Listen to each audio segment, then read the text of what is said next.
Are you there? Okay, thank you so much.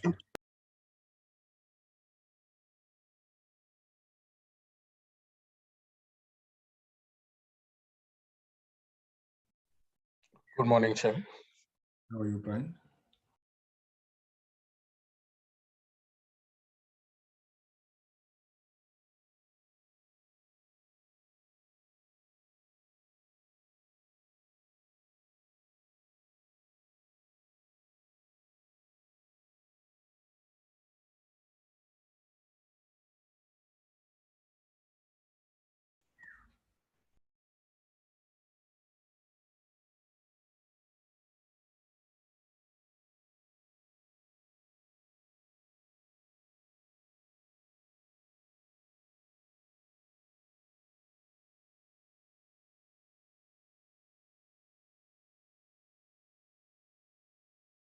Thanks. Is it visible, Chair? Yes, it is visible. All right, Brian, you have advised me that the minister has conveyed their apologies. Is that true? That is correct, Chair. She has indicated that she will be joining the meeting later. She's attending a cabinet committee meeting that started 8:30. So she will be joining us later, as well as the deputy minister. Or the deputy minister will also be joining us later? That is correct. They are in the same meeting. In the same meeting. Now, thank you very much, Brian. So can we note the apologies from on the side of the committee members? Chair, we have an apology from General Wolomisa. We have an apology from Ngosi Tebekhulu. We also have an apology from Mr. Shelembe. Mr. Shelembe will be joining the meeting later. Those are all the apologies. Those are all the apologies. So, colleagues, we note those apologies. Is there any objection? No objection. The agenda, colleagues, is as it is, which was adopted previously. 3 items in the main. It's a briefing by DOD on its annual performance plan and budget, and their responses to the AG of South Africa report on the status of records review. And secondly is the briefing by Armscor on its plan and budget 22-23 and their responses to the AG of South Africa report on the status of records review. And we consider the minutes and we close the meeting. So those are the issues in the main, colleagues. Can we, without much ado, let me welcome all of you, colleagues, to the meeting. It's your meeting. And on your behalf, I welcome the SecDef and the team. She will introduce the team, especially those who will be doing a presentation today. I also welcome the board of Armscor and the CEO and the team that supports the CEO. The CEO will do the honors at the right time. I don't know who is here representing the board, but the CEO will indicate when. Maybe I will ask him to do immediately after I've made these comments. I also welcome the team from the AG's office. I can see on the platform, I can see Mbali Tsotetsi. I can also see Edward Kutsie. Those are the only 2 that I can see on the platform, so yeah, they're welcome. And so let me just say, in case I omitted other members of the AG's office, that I welcome all of you, colleagues from the AG office, to this meeting. So that's then the compliments. Of course, I welcome the support team of the support team, our support team. All right, colleagues, without wasting time, let's quickly move to the first presentation that will be presented by the SecDef. SecDef, over to you.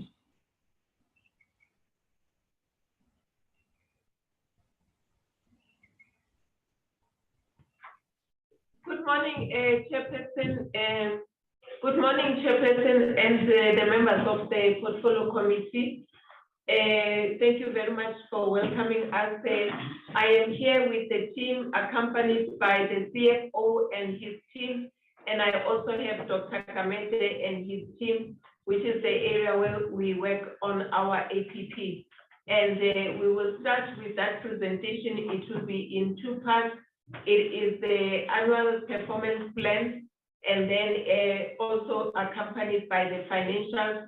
And then after that, with the second part of the presentation, Chairperson, will be presenting the progress made in the implementation of the status review record. And that will be done by the CFO and the team. And without much ado, Chairperson, if you would allow us, I would then ask Mr. Michael Cox, who is responsible, who will be responsible for presenting the APP. Thank you very much, Chair. Thank you very much. Mr. Cox, how much time do you need for your presentation? Good morning, Chair. I believe an hour should suffice for the presentation. Can I take you to 11 o'clock? That gives you 54 minutes. Thank you, Chair. Okay. All right. Thank you, Chair. Good morning, honourable members. Good morning. We're presenting the DoD APP as introduced by the Secretary for Defence. Chair, we tabled on the 16th of March as a Department of Defence. We have the introduction, Chair. I'm not going to spend time on the scope of the presentation. We'll touch on that as we go through the presentation. Slide 5, Chair, we're just confirming that this presentation was built and was aligned in terms of the MTS priorities of government.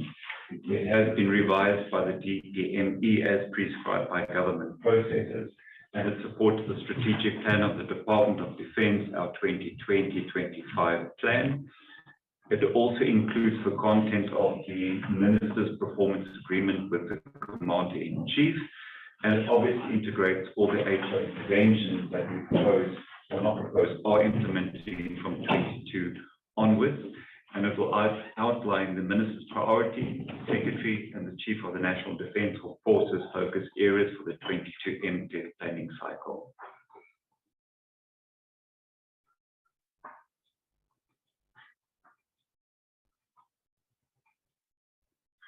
Chair, slide 7. I think, Chair, this is one of the most important slides of the presentation that will create context for the remaining slides. As all the honourable members are aware, we are implementing or attempting to implement Defence Review 2015 as National Policy on Defence. And we're aware that the review has 4 goals and it has 12 tasks. We're aware of the proposed trajectory that was included within the Defence Review.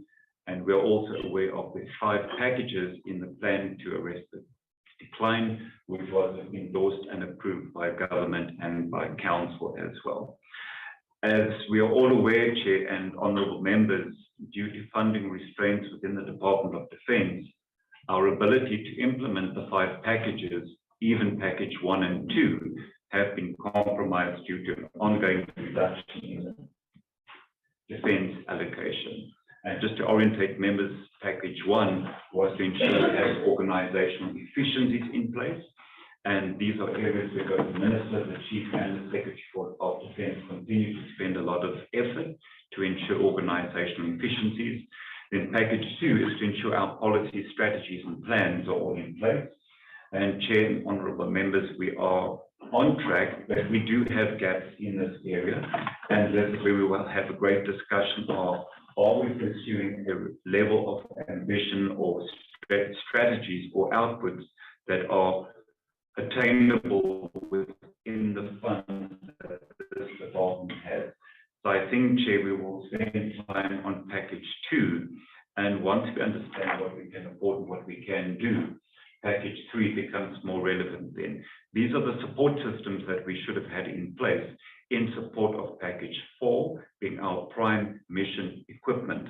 But Chair, in the context of a declining budget, package 3, your support systems are not in place where we would want them to be in place with a direct impact on our prime mission equipment and obviously the defence mandate. Chair, just to take us back slightly, in terms of the defence review, we're all aware that policy option 2, expand independently, was selected by Cabinet. But Chair, the option 2 was based on a GDP allocation of 1.8% to the Department of Defence. And as we speak today, our budget currently stands at 0.76%. So we are far below 1.8% GDP. And to that extent, it would make sense, and as I alluded to in package 2, we have to reassess, is policy option 2 achievable? And we may need to revise our level of ambition and default to option 1, where we will need to reduce to allocation. So this is the budget that was provided to the Department of Defence. I believe that the CCD is familiar with the budget allocation. Just to touch briefly that we've received 1 billion for the INYA for the exit mechanism and 800 million for the 23 planning cycle for the movement of our SANDF colleague out of the system. Questions that have been raised, and you will see, Chair, through all the programs within the APP, there has been an increase in the item 40 allocations to all the programs in the department. And this is due to the fact that HR has taken the 1.8 billion for the exit mechanism and allocated that across all the programs within the department. So there will be an increase in all the item 40 expenditures for transfers and households across all of the departmental programs. And this was picked up and attended or identified by the research team of the PCD. Chair, this is just a continuation of the budget. We take note of the budget.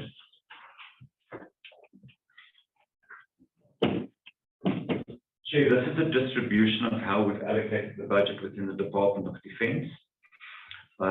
Obviously, seeing who is the greatest, who is the smallest in the percentage allocation. I think the most important part of this slide, Chair, is to note that the full cost requirement of the department is an estimated 75 billion rand, and our budget allocation is at 49 billion. So the shortfall, the estimated shortfall, is an estimated 26 billion, and I think we are close to the 30 billion area, and that is for noting by the PCD. Chair, what we continue to grapple with in year and for the 23 and 24 planning cycle is our COE expenditure, where we foresee our projected over expenditure is approximately 3.1 billion this year and in the outer years as well. As we're aware, initiatives have been implemented by the Minister to curb our actual expenditure, but obviously the COE pressures will continue, and the department will need to attend to these through internal reprioritization and to see how we can attend to these as best within the budget that we have. Chair, this is just a graph of how our actual HR strength has declined since the 2014-15 cycle, and this is where we would like to be in the 72,000 range in the outer MTF years. Chair, I think it's important we are just reflecting last year when the department, under the leadership of the Minister, Chief and the Secretary for Defence, when we submitted our proposals to the National Treasury, we highlighted a number of challenges which are impacting on the Department of Defence. And we foresee that in our planning cycle for 22-23, when we move into our planning process for 23-24, the same issues will remain. And so these continue to be our non-implementation of the defense review. I've already alluded to that.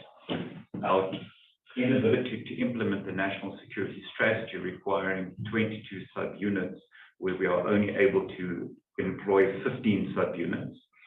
I alluded to this earlier in the presentation, the impact on prime mission equipment, the inability to modernize and sustain the current levels of prime mission equipment across all programs.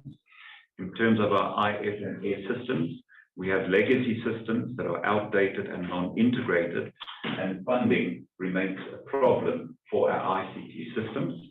But the Secretary for Defense has pronounced that one of the priorities for the 22 planning cycle outlined in the plan is to source funding in conjunction with CSA and DF to buy an off-the-shelf IFMS system that can meet all the departmental requirements.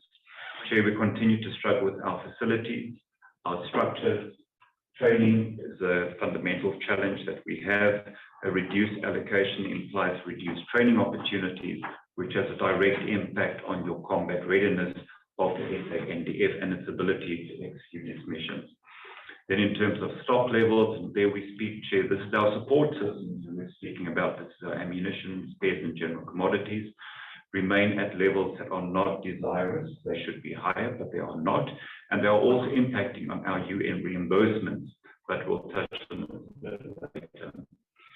And then the last issue that we did speak to last year is the defense industry and the challenges that we are having within the defense industry and our possibility that we will lose our sovereignty within the defense industry. So, Chair, those were the issues we raised last year with the National Treasury, and we foresee that in absence of an increase in our budget, this will be the same picture. And, Chair, I think it's fair to note that although the department received a nominal increase of 0.6%, our real decrease was 3.7% for this financial year.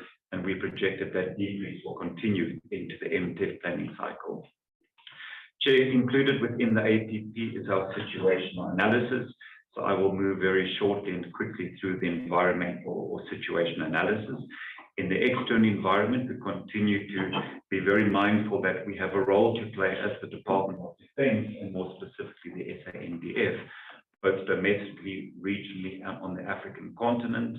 We're highly aware of international terrorism and our requirements to deploy in the SADC, Mozambique, and the DRC. And we continue to try and drive the political environment through our policy agenda, and we intend to have our defense diplomacy policy finalized within this current year to inform our policy engagement. Then in terms of economy, Chair, I've already alluded to the fact that our South African economy remains flat. The impact on the defense allocation in the MTEF will either remain consistent or will be declining if that's the trend that we've seen, a declining trend. The impact will be on the implementation of the defense review, as I've already alluded to, and more importantly, the execution of our defense mandate. And to this end, Chair, the Minister, the Secretary for Defense, and the Chief, I believe, of one mind that we need to adjust the level of ambition, and work is being done, and we are engaging with the Minister as early as next week with proposals in terms of conceptual framework, what we think we can achieve and how we should move forward jointly as a Department of Defense. Chair, then from a social environment, we understand that South Africa remains a destination for migration. We understand the pressure on government for multiple social services, and we understand the possibility of violent protests. We have a very young population, but we have a population that is also unemployed, and there could be cases of domestic instability, as we saw in KZN last year. Then these are what we call our protest tipping points, of which we remain keenly aware that may require the SANDF to deploy in support of the South African police services. And then, Chair, we're also mindful of our role in terms of border safeguarding, that due to the limited capacity, we have to deploy the full 22 subunits. We're using sense technology and funding was provided by the National Treasury, and we've received the last 85 million in year for border or sensor technology. We do, however, have an arrangement with the National Treasury that where we cannot use the 85 million for sensor technology, we may use the last 85 million to upgrade the infrastructure on the border to support the SANDF deployments.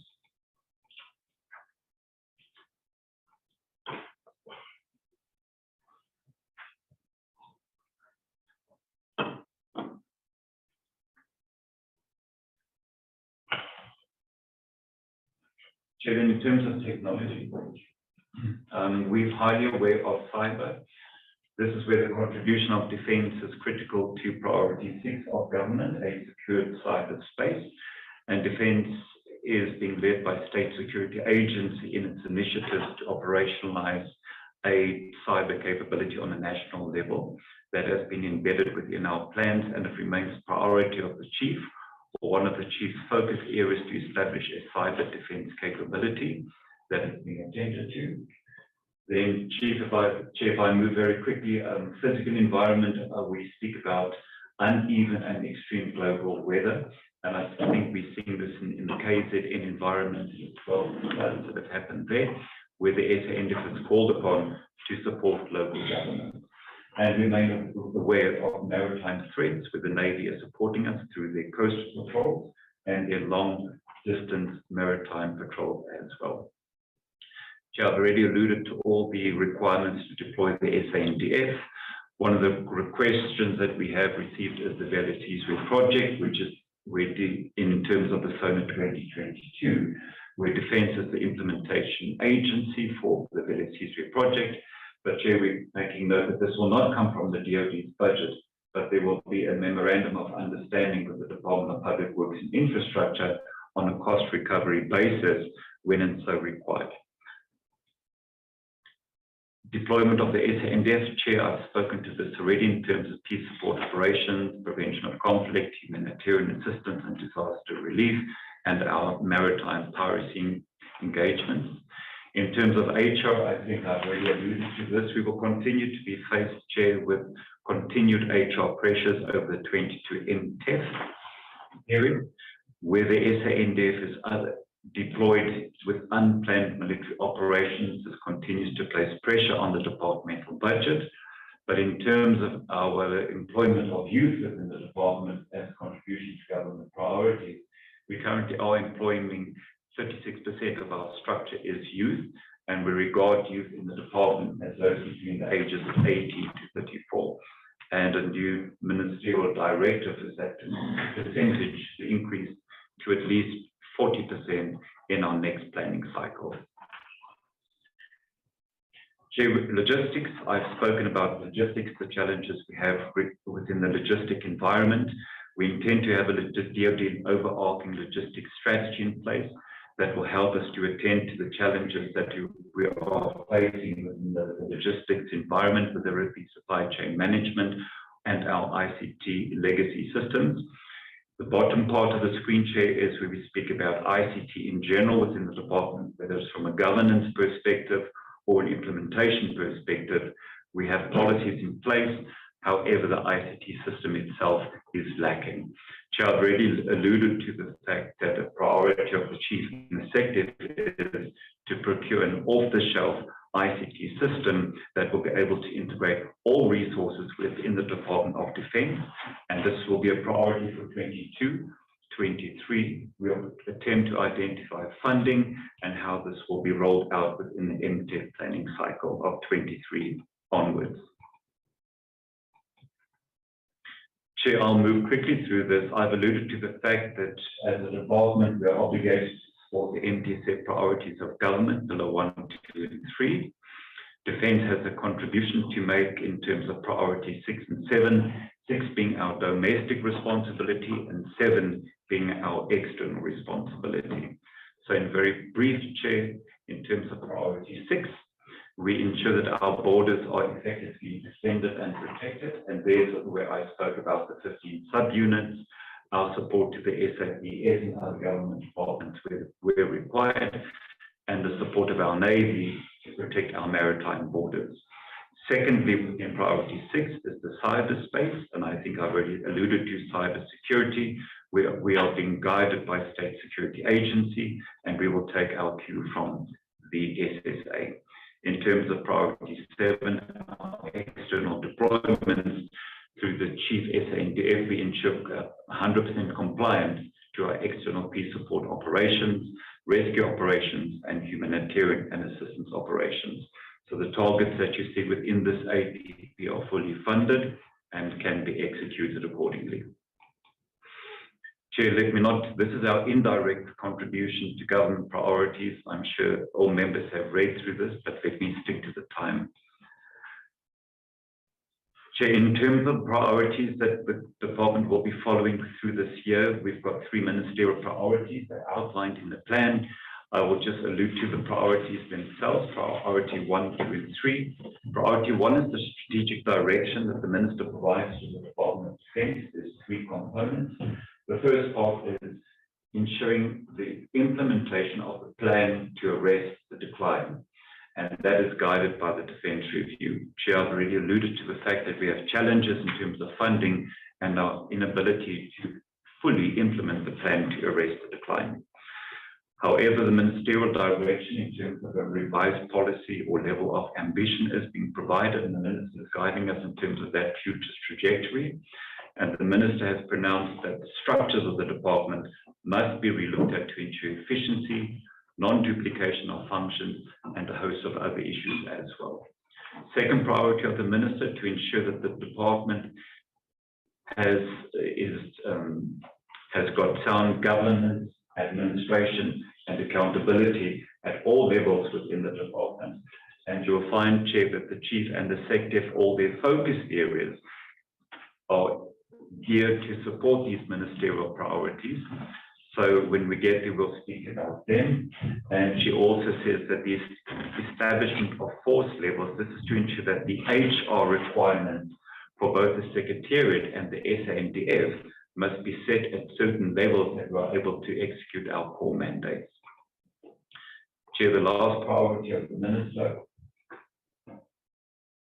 is to ensure that our exercise, our audit commitments are executed as required by government. And this is in the purview of the Chief SANDF, and this speaks to the maintenance of our capabilities. Chair, I've already alluded to right in the beginning, when the budget declines, your prime mission equipment also becomes compromised. So there, the Chief is doing what he can within the budget that he has. And then finally, the final directive of the Minister is our audit commitments in support of government national development agenda must continue, and that is embedded within our plan priority 6 and 7 of the MTSF priorities. Chair, with your permission, what follows now is the priorities of the Chief and the Secretary for Defence. So with your permission, Chair, I won't go through all of these. They are similar to the Ministers, but they give detail and more flesh to what must be done. And all the level 2 plans within the Department of Defence has integrated the SecDef and the Chief's focus areas.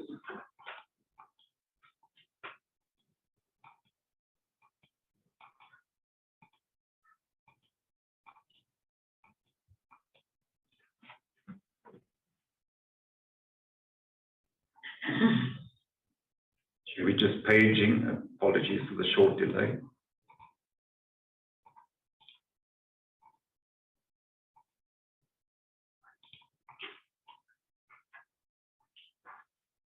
Chair, then in terms of yearly performance information, Chair, as you're aware, we have a strategic plan in the Department of Defence, our 2020-2025 strategic plan. And there are 2 performance indicators within that plan that we are pursuing for the 5-year period. The first one is within the environment of the Secretary for Defence, supported by the CSANDF, and there we monitor the number of qualified audit opinions. Our baseline where we started was 6, and the target that we have at the end of the strategic plan cycle 24-25 is 1. We're aware of the fact that currently we're dealing with 4 qualified audit opinions. but I believe that through a collective organizational effort, we will be able to reduce the fall and get closer to the one within the next 2 to 3 years as per the strategic plan. And then the second performance indicator in the 5-year plan, more in the ambit of the CSA-NDF, is our percentage compliance with audit defense commitments. And we have a set target of 100%. So where the chief does deploy, we ensure that funding is available from a department side, and where additional funding is required, we are usually supplemented from the National Treasury. Chair, I'll move quickly through the programs of the APP, program 1 to 8, starting with administration. I think they're all familiar with that we monitor policy, strategies, and plans. And Chair, you will see that the strategy performance indicator for this planning cycle has been removed. And the logic behind that was, while we are revising a more stable funding trajectory and an adjusted level of ambition, our strategy will then take its cue from that document. So if the strategy is not available, it would be pointless to put in a performance indicator with 0 progress. So we have decided that for only one cycle, 22-23, that indicator has been removed, and we hope to have it back in the APP next year once that level of ambition has been attended to within the department. What is important, Chair, that from a policy perspective, and the Minister, Chief and Executive are very clear that policies in this department must be in place. They guide what must be done and what must not be done, and that allows consequence management to happen as well. We're aware of the PFMA, the Supply Chain Management Instruction 3 of 21, and the Secretary for the Defence has directed that our current policy that deals with supply chain management must be updated to ensure that the content of the PFMA is now included within our departmental policies. And this will seek to improve compliance, accountability, and transparency in the procurement of goods and services, and reduce the abuse of the supply chain management system and ensure value for money. So that is a priority that we are attending to in here. Chair, I've already spoken to strategy performance indicator, why it has been removed. And the second reason behind removing the strategy indicator, your strategy portion is a funded long-term trajectory, but where defense year on year has a declining budget, long-term planning has now become problematic, and the department has defaulted to MTF planning. And as a military organization, it's not the ideal situation where we would want to be, but these are the realities. So we are currently doing MTF planning. Chair, there's been note that the ministry budget allocation remains excessively high. There was a proposal that we would, and you'll remember that the PMU is located within the ministry's budget. And Chair, we've indicated that there would be an administration shift to SAMS during 22-23, but this will not happen. It's the intent of the minister to keep the PMU within her budget. But as a department, we will make clear, and this was a requirement of the PCD, that we make the content of the minister's budget available and more transparent. So we will attend to this, but the PMU for this planning cycle will remain where it is within the minister's office. Then, Chair, there's an increase in the legal services budget.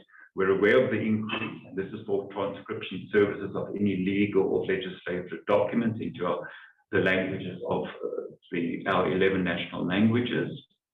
And then there was a concern from the PCD regarding an amount of 78 million allocated for advertising, and the question was, how is this justifiable in the context of a declining budget? So, Chair, we just want to correct that statement that advertising in the department includes both advertising and all communication functions. So our communication functions could be ceremonial events, it could be publications, it could be radio station, interviews, etc. So advertising in defense contains the two. And advertising is critical because it fosters consensus of defense. It keeps the public informed of what defense is doing and what we are doing well. And where we're not doing that well, it's to mitigate and let the public understand how things are evolving with the defense environment. There was a question, Chair, and this is in terms of our payment of suppliers within 30 days. We understand there's a requirement from the national government to have a 100% compliance. Chair, we are only at 75 and we are planning to remain within 75 due to our, amongst others, our ICT systems that are not integrated. And I think that goes back to the requirement of the sector to have a system that integrates all of our ICT systems that will speed up the processing of invoices. But we also have challenges where suppliers submit invoices that do not comply to what the CFO requires within an invoice, which delays our process. And we intend then to remain on 75% for this planning cycle. Chair, in terms of this, is just to wrap up the administration program of primary importance is gender-based violence.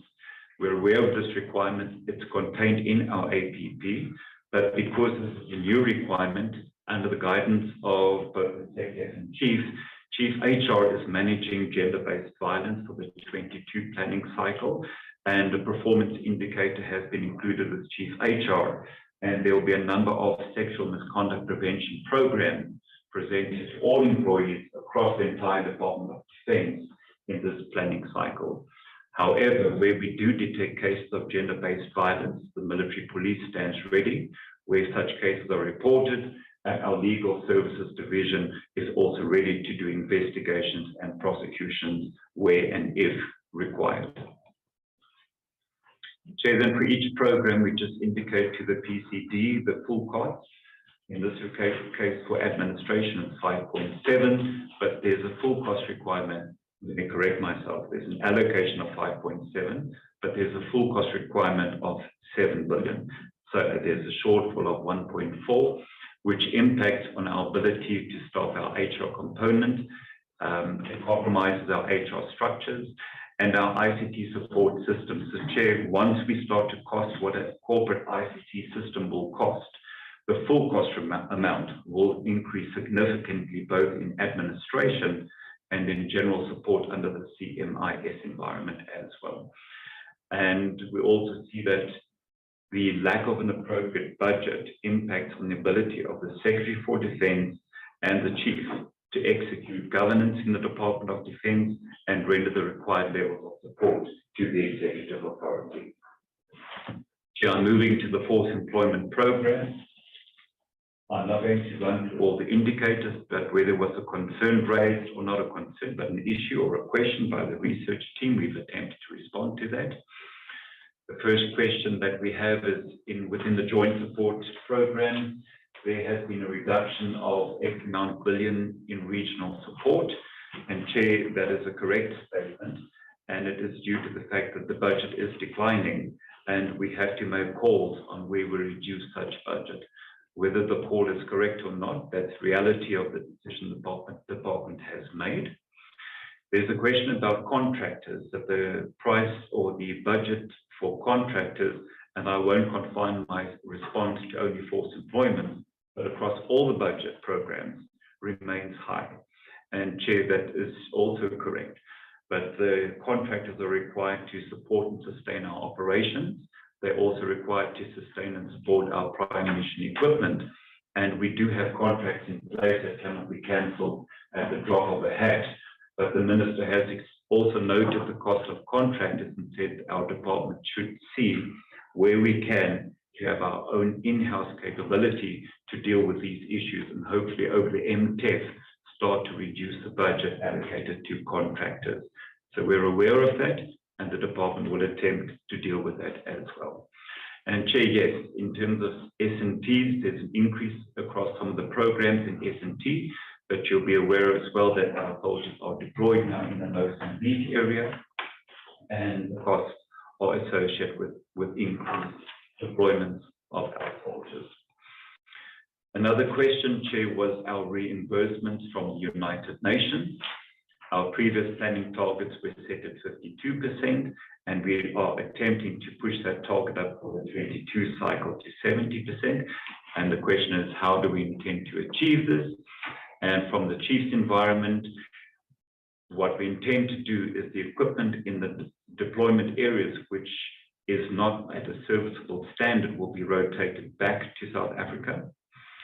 In terms of ammunition, where they are not meeting the required specifications, they will be rotated back. But there will be an acquisition plan of what ammunition is required in the deployment areas before the end of this year, and appropriate ammunition will be then sent to the deployment areas.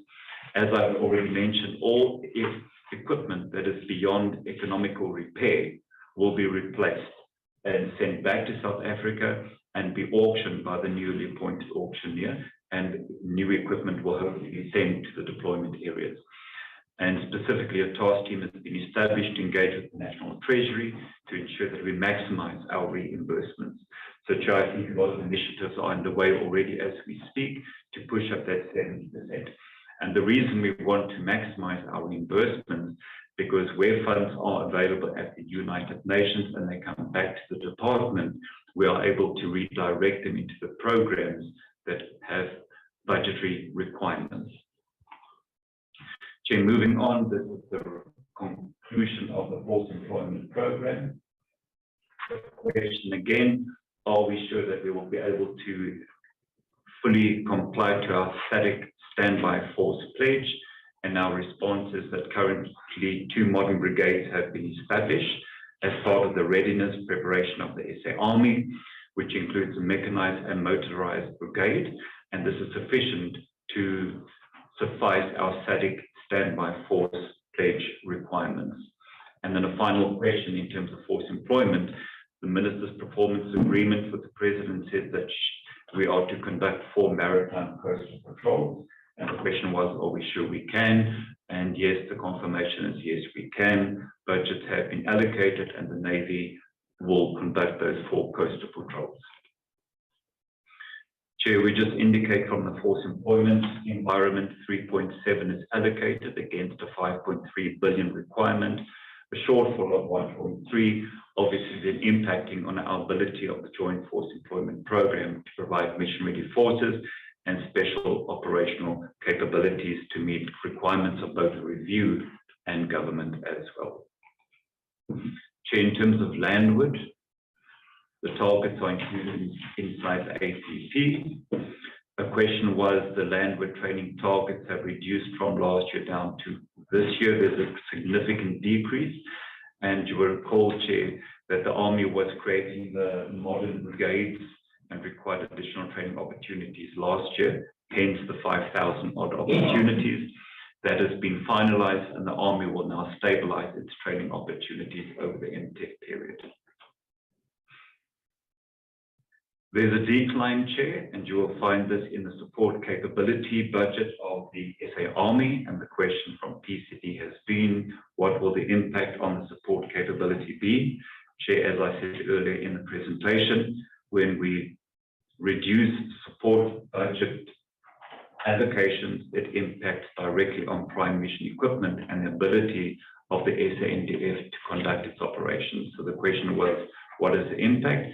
Well, obviously, it will be the degradation over time of the SA Army capabilities, its prime mission equipment, resulting in eventually a complete shutdown of that function as no logistic support in terms of spares and other support requirements are available. And Chair, you will hear this across all the programs within the SANDF. In terms of landward, Chair, the biggest program we have, a 15 billion allocation against a 26 billion full requirement, a shortfall of approximately 11 billion.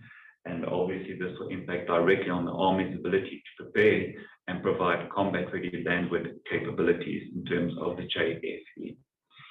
Air defense, Chair, this is where we had the most questions from the PCD research team, and we'll attempt to answer them. The first question was, there's a reduction in the helicopter capability of the Air Force, and this is a correct statement, and there will be a reduction across all programs, and this is due to budget. So yes, there's a decline in the helicopter capability, but we are hoping, Chair, that reimbursements from the United Nations, we will be funneling them to the SA Air Force to assist in the declining budget allocation. Then in terms of there's a 310 million rand increase in transport and maritime capability, and the question is for what purpose? And the response is that our transport capabilities will transport the VVIPs, VIPs, and troops and goods, as well as our deployment areas and domestically as well.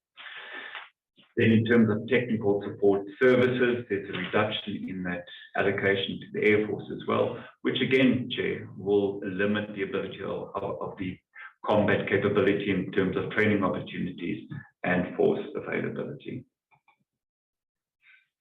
Then there's an increased allocation to travel and subsistence, and Chair, I spoke about this earlier on. This is an increase due to the deployment of the soldiers, so this is due to our employment requirements. Then in terms of training and development increases, we see an increase in the budget to the Air Force in terms of training and development. This is the correct observation.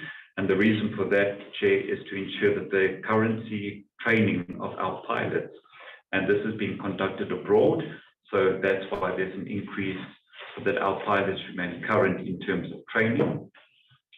And there's a small amount from the Air Force to the SDA, and the question is why such a small amount?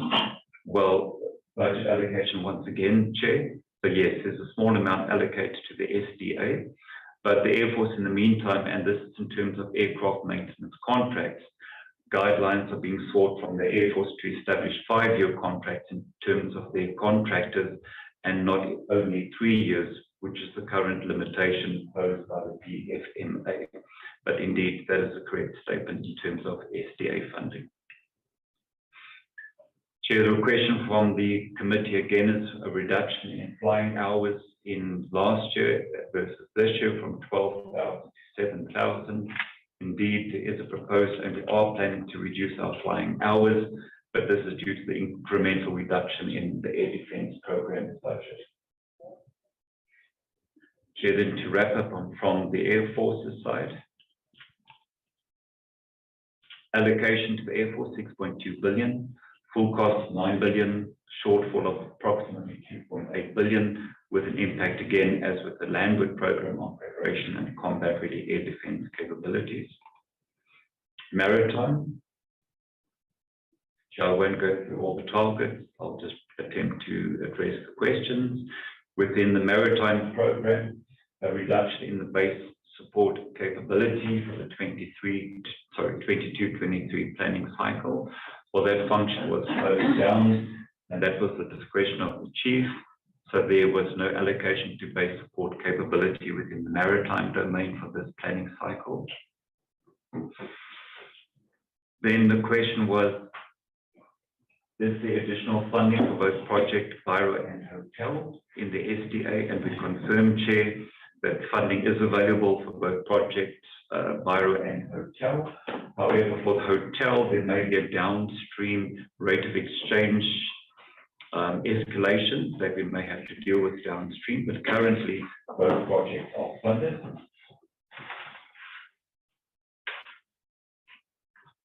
Maritime, concluding, Chair, allocation of 4.6 billion, full requirement of 7 odd billion, and the shortfall of 2.8, again, impacts on preparation and combat ready maritime systems. Health support. In terms of health support, there was a question, what are the reasons for the military health maintenance sub-program not receiving any allocation over the medium term? And this program, apologies, this is the one that was closed down during last year. That's why no allocation was given to that sub-program. And then in terms of strategic direction, in terms of military health support, the strategic direction sub-program increased. That's because the funding for Operation Tusano and the foreign learning opportunities have now been centralized under the strategic direction program within military health support. Then a concern was raised, or an observation was raised about the 624 million rand that is allocated in the military health support program for outsourcing services. This is correct, Chair, and the question was, what is the department doing to try and reduce this amount? So our response is that the maintenance of our facilities, the repairs and the upgrades and refurbishments of all healthcare facilities We will attempt to do that through the C log, through the works formation. Secondly, the SAMS environment will attempt to negotiate agreed tariffs and standard tariffs when members are sent for medical care outside of the SANDF. But what contributes as well, Chair, is the medical inflation costs, which are often above the inflation, often double what the inflation is. But initiatives are underway, and we will attempt to see if we can reduce that 6 to 4.5 million in the outer years of this current planning cycle. Chair, then the allocation is 5.5, full cost of 9, a shortfall of 3, again impacting on the ability of the SAMS environment to staff medical personnel, inadequate structures, obsolete equipment, degrading facilities, and the requirement for new technology, which is required in the SAMS environment. Chair, then in terms of defence intelligence, we see an increase in the targets for defence intelligence, and there has been an increase in the budget allocation to the DI environment. And the PCD may wish to consider.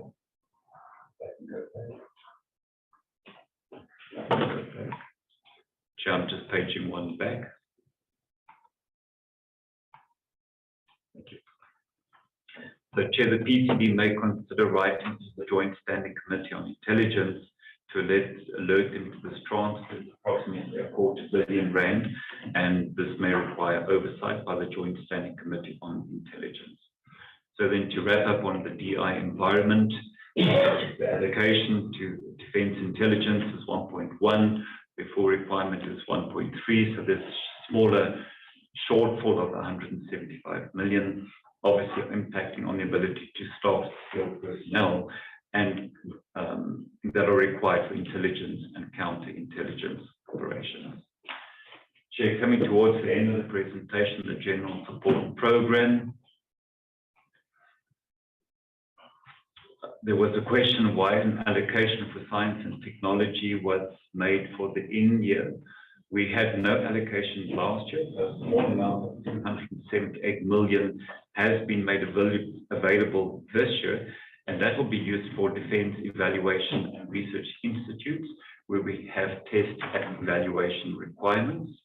Although this is not the full amount that we require, this 278 will support these test and evaluation requirements. Then the question was, there's an increase in our property payment spending since 2020-21, and this is caused by the fact that more funds were required to pay for unplanned and new leases within the Department of Defence.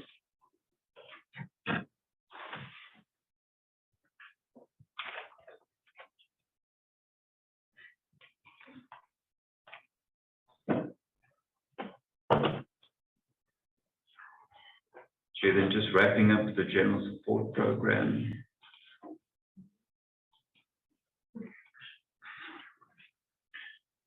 The amount allocated there, Chair, is 6.5 billion, but there's a full requirement for the logistics environment of 3.3 billion, and we've outlined the implication of all these shortfalls as we go, especially in terms of facilities. We've spoken about stock levels, we've spoken about an appropriate ICT system, and I believe such an ICT system will far exceed 1 billion, but once we've done the costing, these figures will need to be updated as well.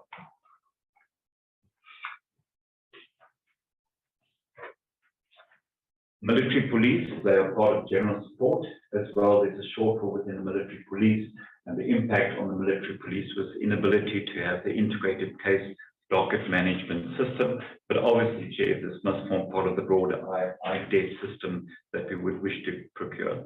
Impact on ceremonial support, inability to staff skilled investigators, and then obviously the police have specialized equipment that they require that have reached their end of life cycle that we need to replace, but we are experiencing challenges there too.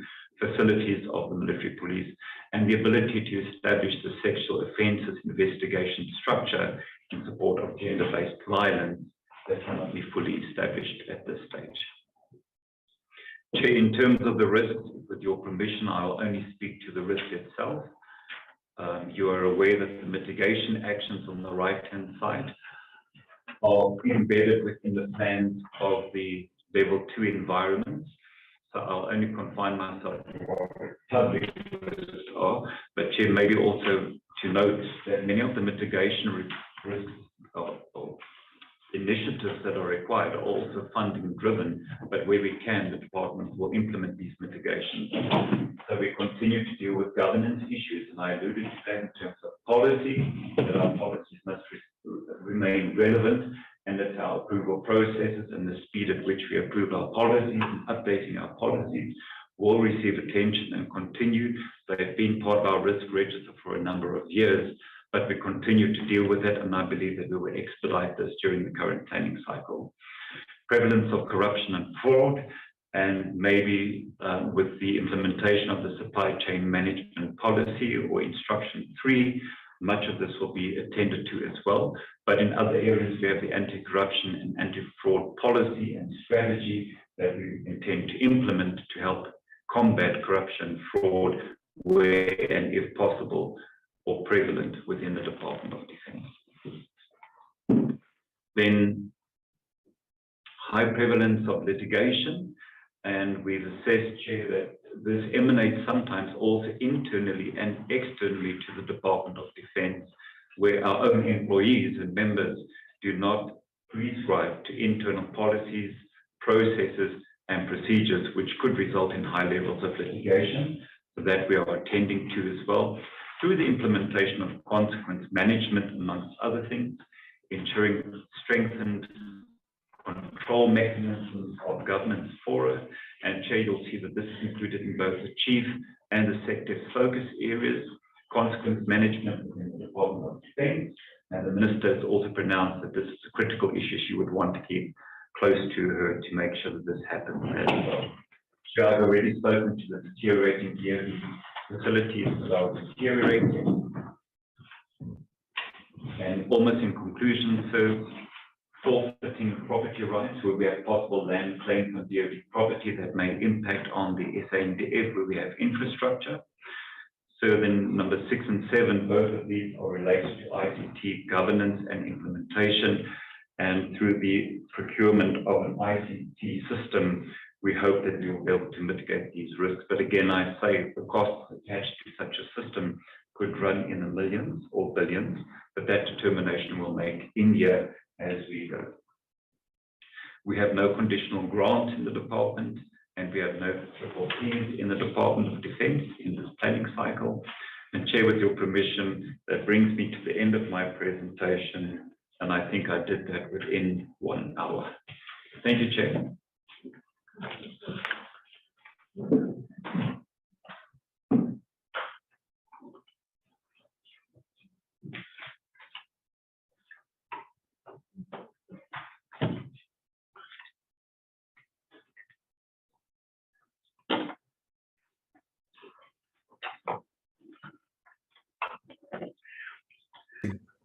Hello, colleagues. Yes, I was muted. Thank you very much for the presentation, very comprehensive.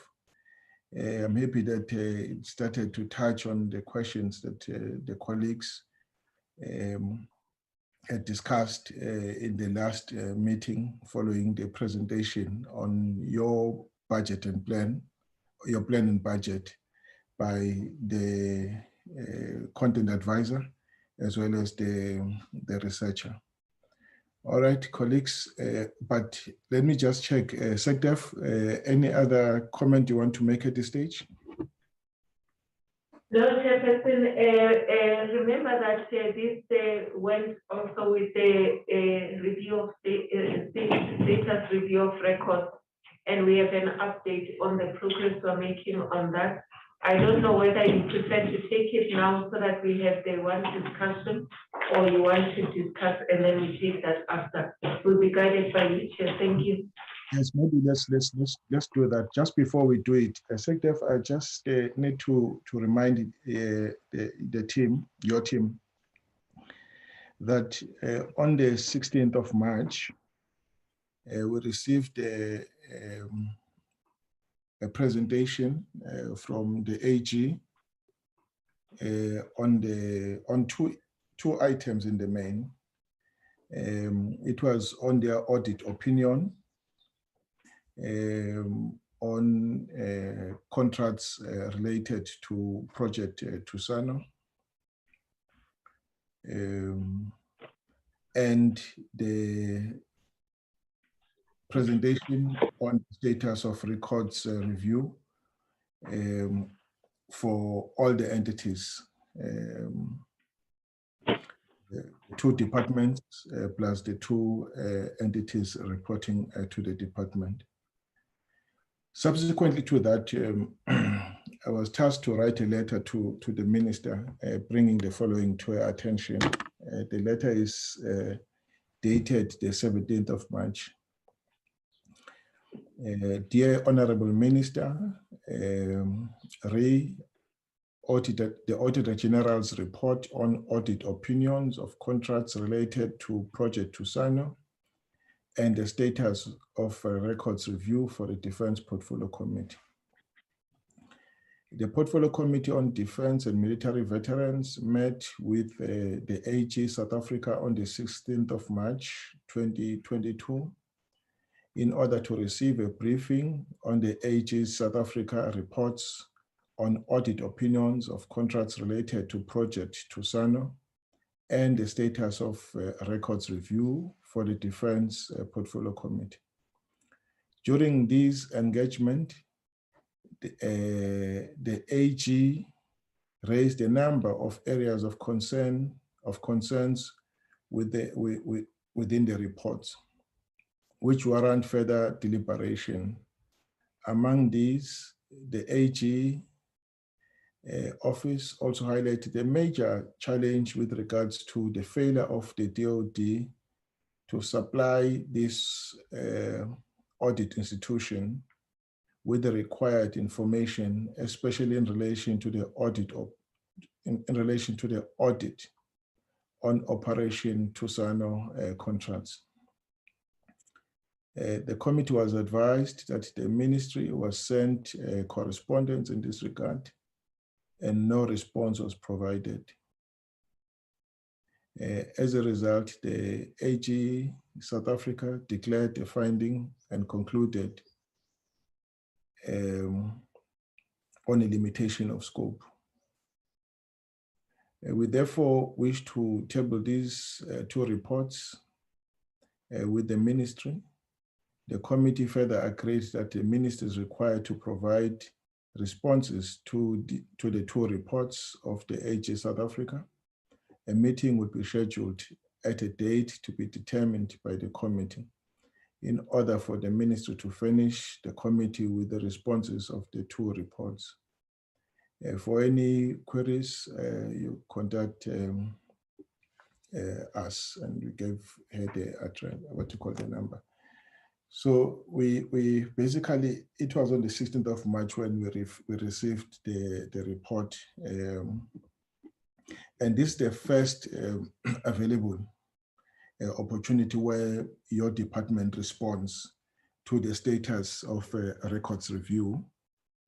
And so we expect that you deal with all the issues that are raised by the AG in that status of records review today. And then we will then schedule another meeting then to deal with the issues related to Operation Tusano contracts. So, I want to believe that you have since received the status of records review and SecDef.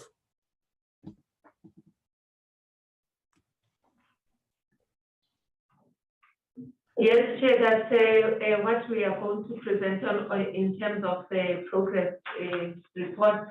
And then just to say, Chair, that Tusano is still undergoing audits right now. You would recall that at some stage we were scheduled to present the Tusano report to the audit committee, but it was sent back, and we are still to come back to the to the portfolio committee on the issue of Tusano, but also the one on fraud and corruption. We did, yes, we were privy to the letter that was written to the Minister Chairperson. We did have some challenges in the beginning in terms of the supply of information. Subsequent to that, in our interaction then with the colleagues from AG, we then wanted to find out from them whether on the concerns that were raised by our colleagues in the law environment that is sensitivity related. We then suggested that would the team from the AG's office be amenable to going to the premises of the law environment where they will be furnished with the documents and then they can come through and deal with the matters that they agreed to. And the same was then discussed with logistics and they didn't have a problem with that.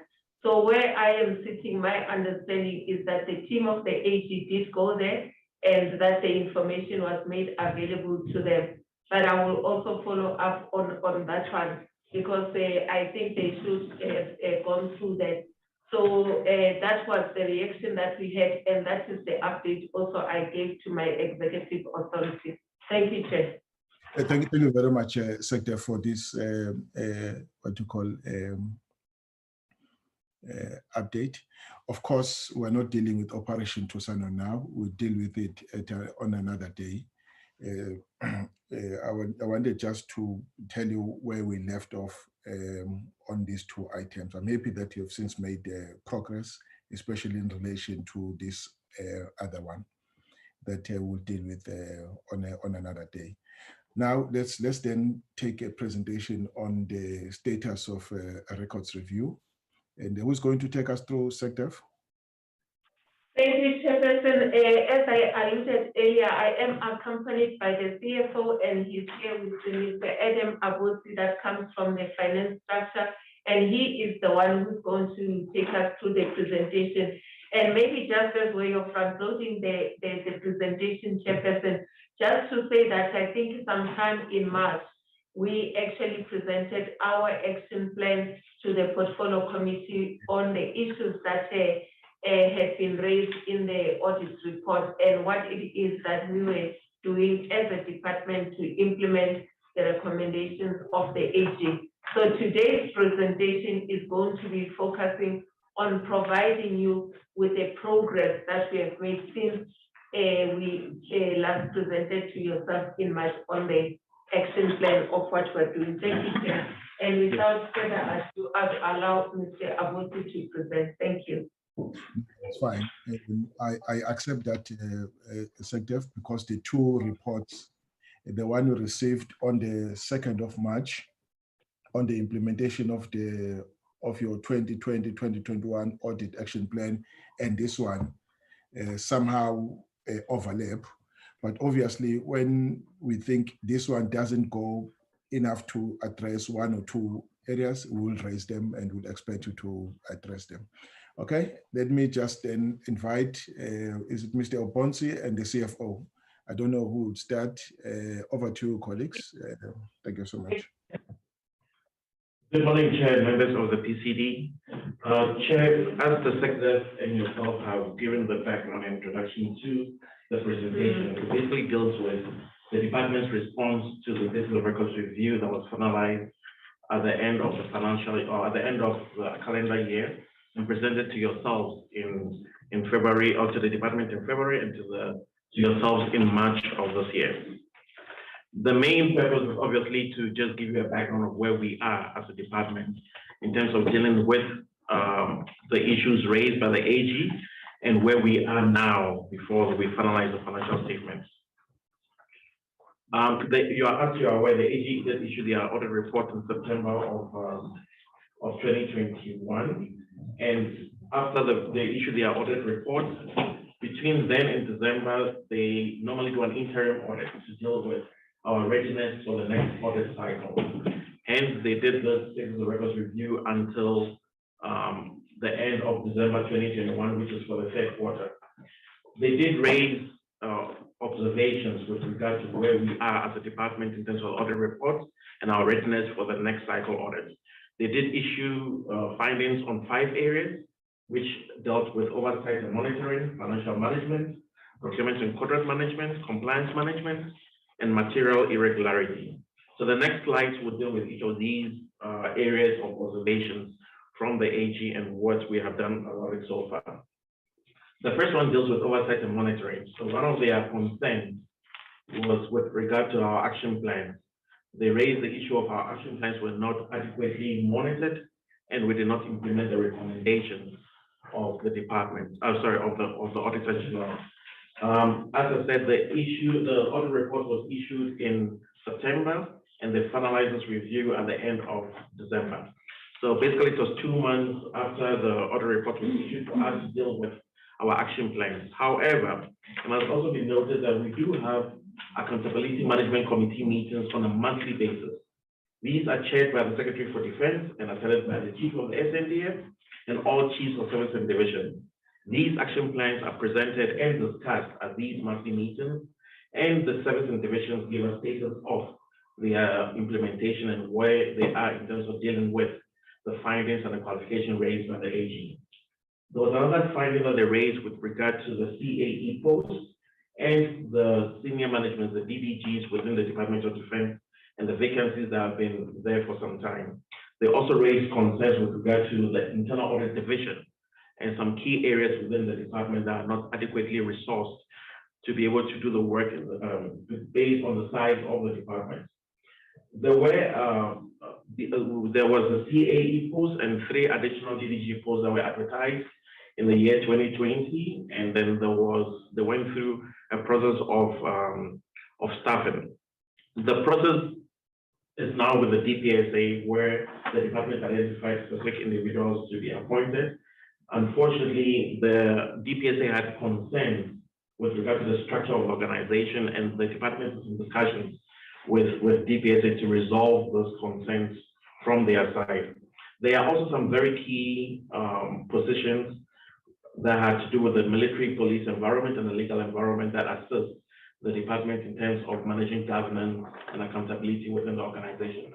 The concern is due to the budget cuts imposed by National Treasury, it became a bit difficult to expand structures. You are aware of our concerns with regard to irregular expenditure and where we are in terms of even disclosing irregular expenditure for the underfunding of the compensation of employees. So this is a bit of a concern for the department, but we hope the discussions with DPSA will yield some kind of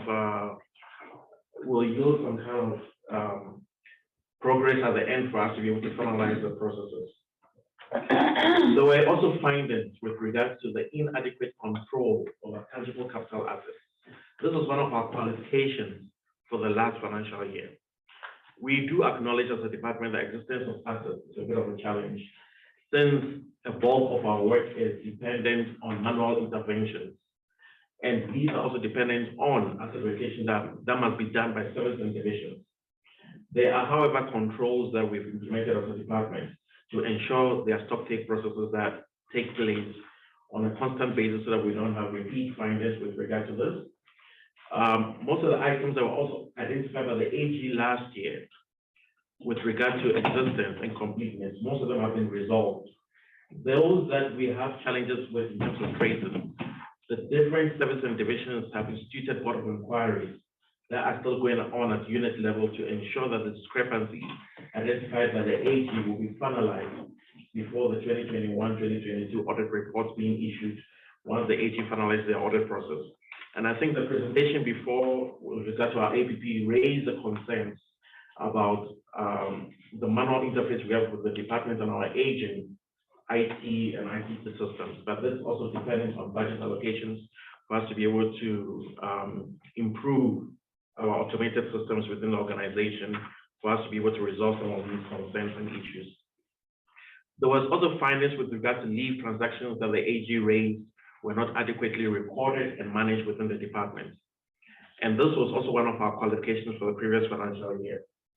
The Chief Human Resources has issued an instruction, which was right after the audit cycle, to all service and divisional chiefs to ensure that they manage the leave within their areas of control and submit compliance certificates on a quarterly basis to confirm the status of leave management within the department, so that we assure that all leaves that we have within the organization are accounted for and recorded on the system.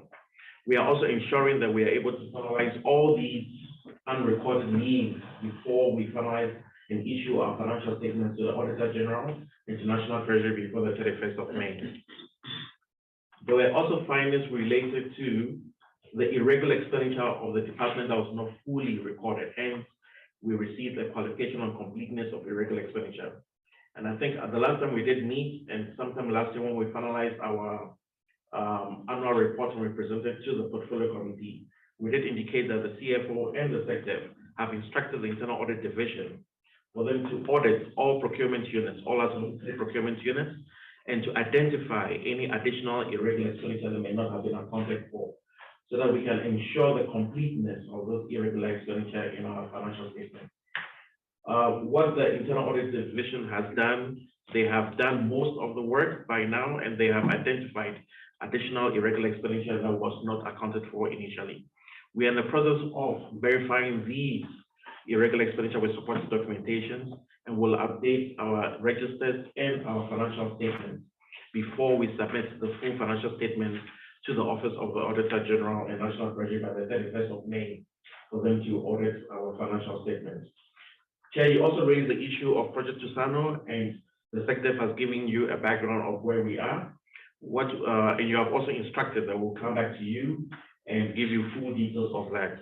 However, after the AG issued their audit finding last year and on the status of records review, the department has decided to disclose a certain amount of irregular expenditure that we spent that the AG stated was not in line with legislation. So when we finalize the financial statements and submit to the Auditor General, we will include the irregular expenditure incurred on Project Tusano. There were also findings with regard to procurement and contract management, where the AG is concerned, where there were various findings relating to procurement and contract management, hence our completeness of irregular expenditure disclosed in the financial statement. As presented to you about 2 meetings ago, we did also indicate that we have a governance, risk and compliance committee that is providing all the job training to the various procurement entities within the department. These findings that this committee identifies based on ad hoc visits to procurement units are shared among all the 73 procurement units for best practices to be for them to ensure that they've dealt with all the misunderstandings and misrepresentations with regard to following procurement prescripts. We are also considering as a department to possibly reduce the 73 procurement units that we have to a manageable number that will effectively and efficiently manage procurement with the right skilled personnel within the department. We've also approached the National School of Government to assist us in providing SCM, supply chain management related training to our procurement practitioners. There was also a finding raised by the AG with regard to the positioning of the procurement function within the Department of Defense, whether it should be within the logistics division or within the finance division. But as you are aware, Department of Defense is a military division environment, and a bulk of our procurement related transactions have an impact on the mandate of the organization with regard to how we procure for the deployment of our soldiers. However, the recommendation made by the AG and what is written in terms of PFMA is under consideration by the department. There was also concerns with regard to consequence management, and Chair, you and the members of the PCD have also always raised the concerns and the challenges on how the Department of Defense manages consequence management. There are a high value of irregular expenditure, and the AG's concerns where we do not issue or we do not act and manage consequence management in terms of these irregularities that have been identified, and we don't investigate these irregularities on time. We do acknowledge as a department that procurement functions procurement related investigations do take a bit longer than usual. However, the chief of the SAGF and the SecDev are doing everything they can as management of the organization to fast track the finalization of the board of inquiries and investigations into these irregularities. And currently, the chief and the SecDev are in the process of instituting consequence management on the military personnel and the civilian personnel, because you are aware that The department is about 90% military and 10% civilian, but we're doing everything we can as an organization to ensure the recommendations made from the Board of Inquiries and all our investigative reports will be instituted and finalized. Chair, getting to the end of the presentation, the AG also raised concerns with regard to material irregularities. In our audit report of 2020-2021, they did issue 5 material irregularities which was also reported in our annual report. The first one deals with the asset management contract and the Eco Park lease fruitless expenditure. These investigations have been finalized and Board of Inquiries have been finalized, or they are just in the process of being finalized for the Eco Park lease agreement.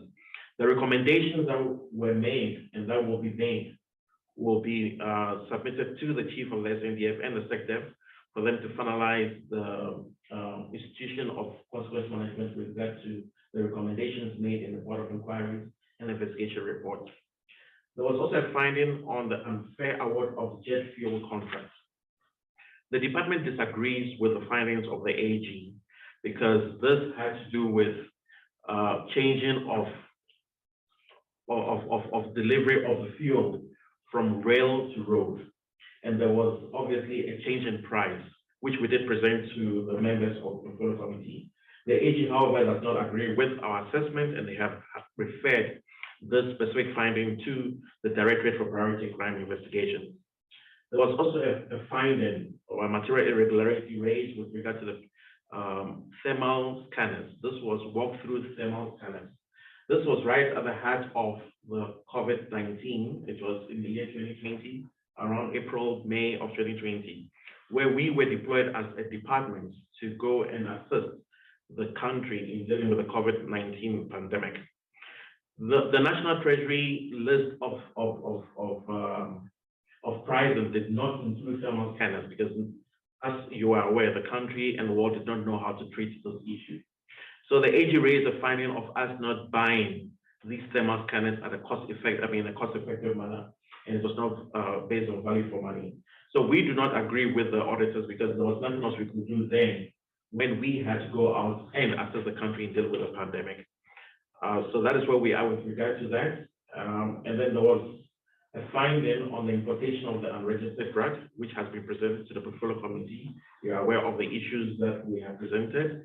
And at the last Portfolio Committee meeting, the Minister indicated that she will instruct the Chief of the SNDF to deal with instituting consequence management based on the MTT report.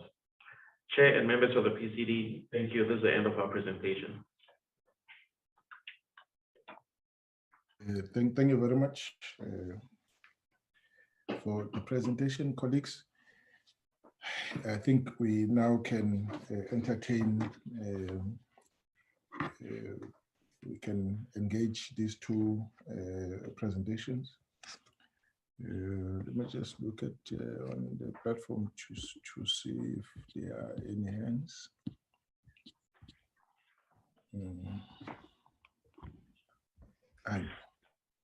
Colleagues, can you hear me?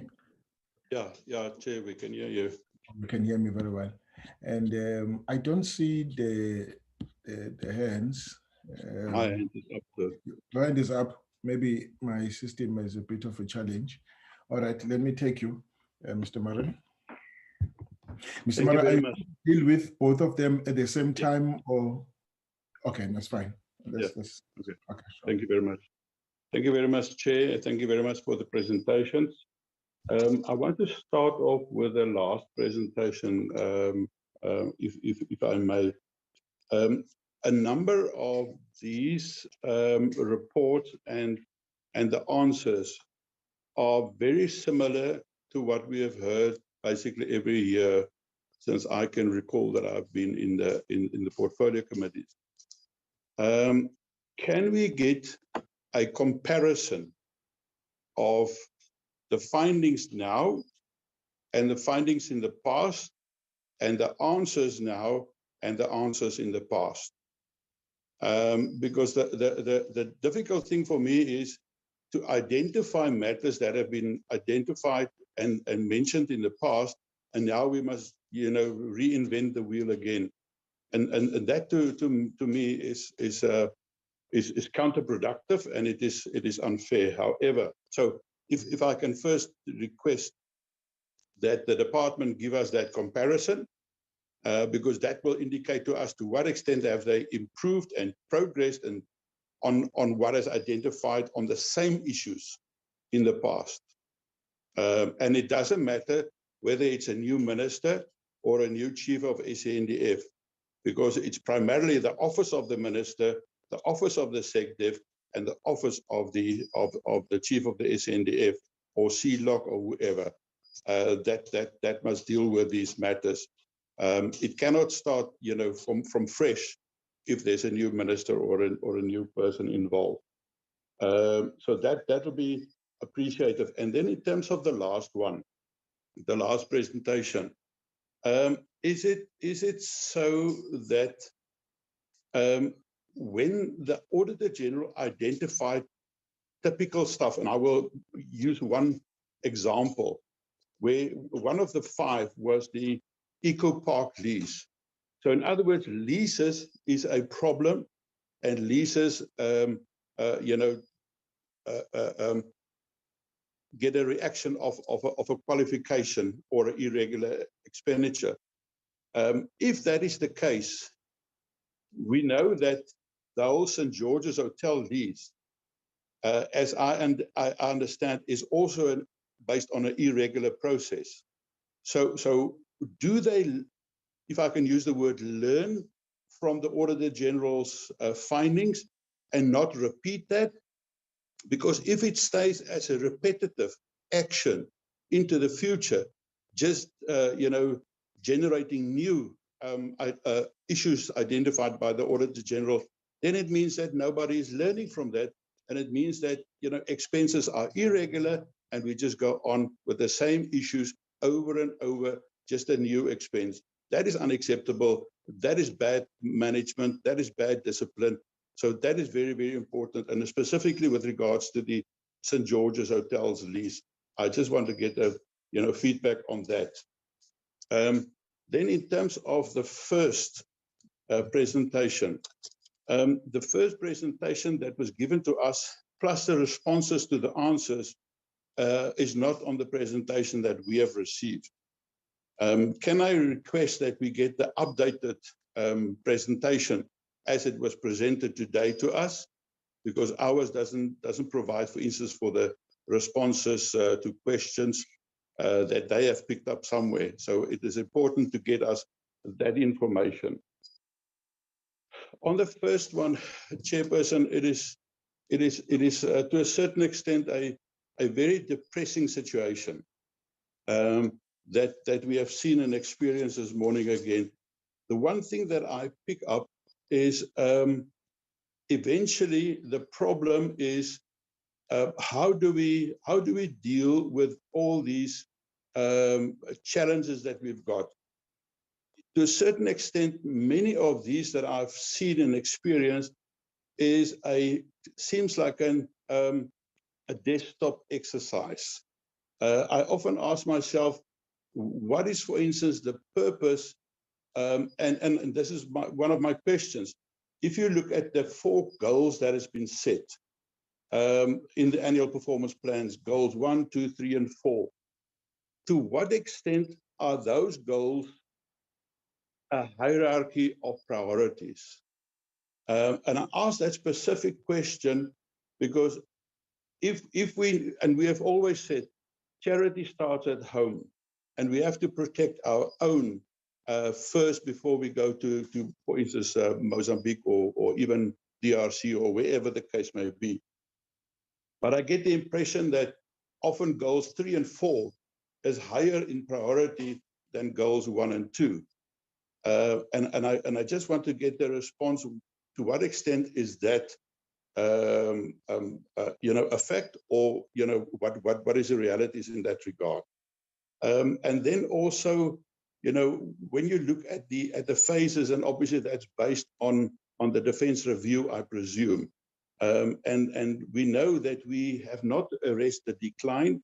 And in terms of the trends that we have seen today, where even, that work packages and packages 3 is dependent on the IT support and other priority supports and interventions, and we know that is not in the budget. So many of these things that we have seen today is great that they report that to us, but we have seen a constant shortfall or overspend, whatever you want to call it. And just want to mention a few that it seems like we have to find it somewhere in the budget. And every time it is, there's no additional funding, but we have to find it in the budget. And the moment that they reprioritize current expenditure, I've asked it in the past and I ask it again. If it's not essential, if it's not critical, why was it budgeted for those items? And what is the justification for reprioritizing those expenses to whatever they want to redirect it? And it is obviously redirected to cost of employees, which we know is now going to be 69% of budget, and probably 70, because I see the cost of employees is 3 billion rand. We know that currently, and I'm talking about currently and not about the adjusted budget, currently Operation Vikela, 2.8 billion rand. We know that that Chariot, we've just heard about the 500 million rand. We know that Operation Mistral is going to be 1 billion rand. And we know that, and the things that we haven't seen in the action plans is our challenges with regards to prime mission equipment. We know that our Griffins is on the ground. We know that the majority of the Hawks is on the ground. We know that the Pilatus is on the ground. We know that only 4 of the 11 Rooivalk is serviceable. We know that only 1 C-130 is serviceable. We know that a limited amount of Oryx is serviceable. And the action plans do not indicate to me how they're going to address that problem. In each and every of the divisions, they show the shortfall, and if it's not addressed, then we are in a dire situation. We are in this dire situation. We have been in this dire situation. So the action plans that I would expect is, how are they going to mitigate that? Not in terms of, if this doesn't happen, this will be the consequence of that. We know what is in the budget. We know what has been provided for. So how are they going to do that? And how are they going to reprioritize that? I do not see that. And I am very concerned about that. We know about our 4 frigates, of which 3 is in the harbor. So they are committing themselves to a lot of things, and some of the questions or the answers to the questions that was presented by the presenter, that I would love to interrogate those, because some of that sounds very, very contradictory to me. It seems like it is stealing from Peter to pay Paul. Now, you can't keep on stealing from Peter to pay Paul and think that there's going to be money tomorrow, because it's running out. You're stealing all that from yourself, and you're spending it on things that will not assist us in those priorities. So those are my biggest questions that I would have loved to get information on that. I would very much like to know, because in a couple of instances it's been mentioned, it will be taken up by National Treasury. We know that we have asked this question in last year as well, and even in a parliamentary question, the minister has told us, and to me specifically, a question, that they are busy with that process. They are talking to the National Treasury. Today we have only heard that there will be talks. We don't know what the outcome of it is, and we are talking now about the budget. How are we going to deal with this going forward? We have not heard anything about Project Hoefyster. Has a decision been taken? There's no provision for Project Hoefyster, and we all know that was in Pretoria last week, what we have seen and what we have heard from both Armscor and from Denel. There's no reference to that in this presentation. I accept the fact that Tusano, we will deal with that separately. So I will not ask more on Tusano, except for what the Auditor General has already done. On Tusano, I want to ask the question whether it has been considered, given the dilemmas of Denel and the capabilities of Denel that is basically standing at ease and nothing is going on at the moment, whether they have considered and will consider that task of Project Tusano for the maintenance and the cannibalization of the vehicles, of which Denel is the OEM. Whether that project will rather be given to Denel, where people can earn salaries, and that can help Denel on a sustainable way forward as well. It has been mentioned about rotation of equipment, and that will be auctioned. We know that the whole project Tusano started because the previous chief of SANDF has halted all auctions of equipment and obsolete vehicles. Are we talking about that has been resuscitated, and that those vehicles and equipment that has been rotated or brought back will be put on auction again? The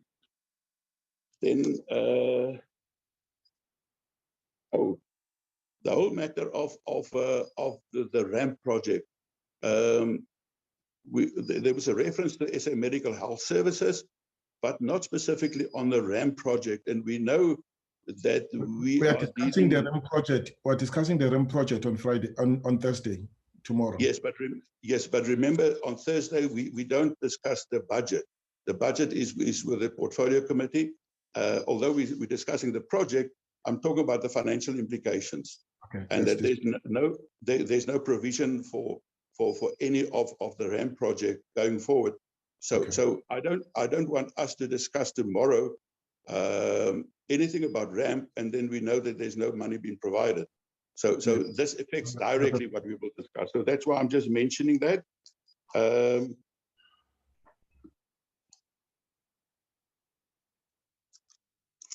On the equipment and the assets of the Department of Defense, seeing that they are apparently reconsidering auctioneering, are they considering, for a lack of a better word, liquidation of assets and land to generate revenue through that can be used as ring-fenced revenue, especially for capital acquisitions for that?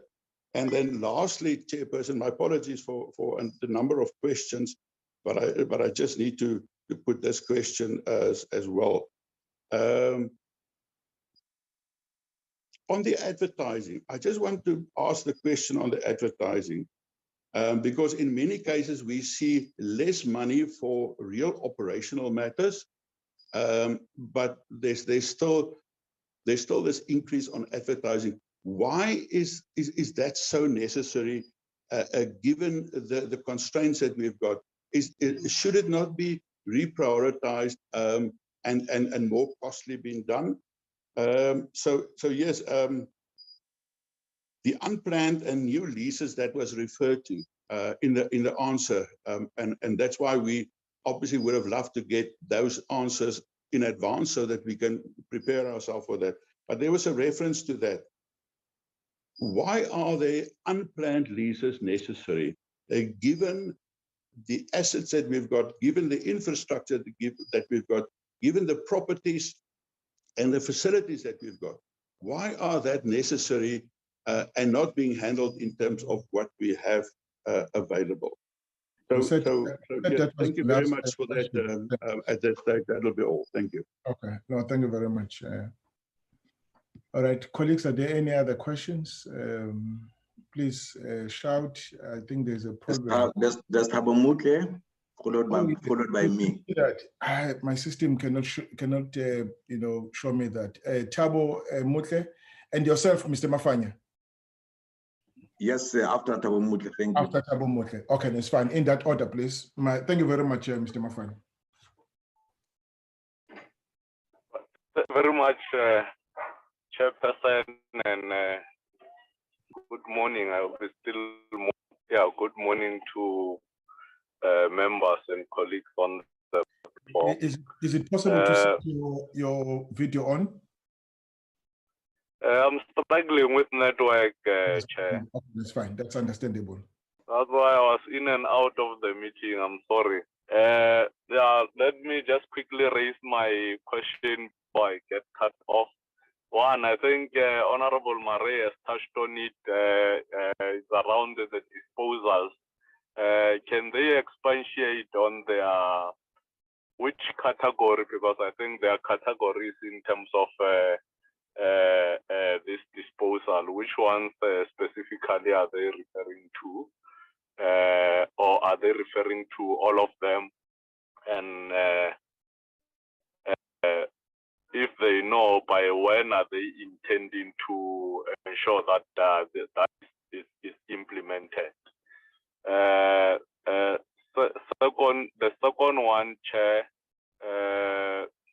I think it's around priorities, which relate to budget. But I think they have touched on it. If they can just expatiate as to what is their with the available budget, what will be for the financial year, their capital budget, as they are silent on the project like your Easter, which remains one of their babies. So I think it should come out very clear as to what is their plan in this APP. What will be their plan with regard to Easter? If they've got any other projects that they want to implement in the near future, what are those projects? Does it mean that after a hotel and the project that they have, they will not have any project going forward around ensuring that the equipments are modified, they are modernized, because that should be a continuous process to avoid a situation where the equipments are obsolete and they are outdated. Thank you very much. Thank you very much, Mr. Mafanya. Thank you very much, Chair. Let me just check on this system. Yes, what's happening here? Can you hear me, sir? I can hear you, but I can't see you. No, I'm visible enough now. Yeah, you are. Yeah, thank you very much. Through you, Chair, thank you very much. You know, I concur with Mr. Marais that quite a lot of things are things that we spoke about in the past. And it is a repetition. But now my question is that with the 1 billion exit mechanism that has been distributed, I see that almost 25,000 youth between the age of 18 and 34 have been employed. Now my question would be, how many of the older members have already exited the system, comparatively speaking with the number that has got in? And the concern I have is that the inability to refurbish the defense facilities, they are abhorring. Whenever we visit, we get shocked all the time. And the inability also to establish organization structure and undertake human resource staff. It boggles the mind also that without those two things that I've alluded to, this is that we're talking about. And it becomes a problem also when you allude to there is a reduction in formal training. You end up having people who are not well equipped to handle very serious matters. So I would like to know now that in relation to that and considering the budget constraints, because these are some of the things that you cannot do without. They have to be attended to. Then the issue of reducing the number of 73 procurement units, the intention of the DOD is to reduce them to which number? Because a lot of wastage happens in those areas. And what actually has influenced you to come to the decision of reducing them? Had it been that you noticed in those departments, or is there? I will pause this. Thank you very much. Thank you very much. Any other comment, colleagues? All right. In the absence of any more hand, let me just raise one or two issues. My focus will be on the status of records review, SecDef and the team, and that in the report that the AG presented on the 16th of March, it was, you said, your department said that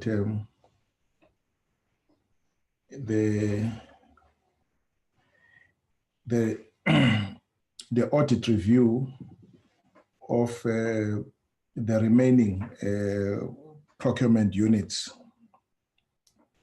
by then you had covered only 6 and you had to deal with the balance. And that the review was to be completed by the end of March 2022.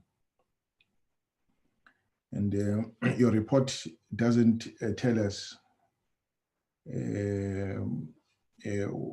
how far that is, because you will recall that the concern we have expressed in this committee following the presentation by the AG was that your department was not fully disclosing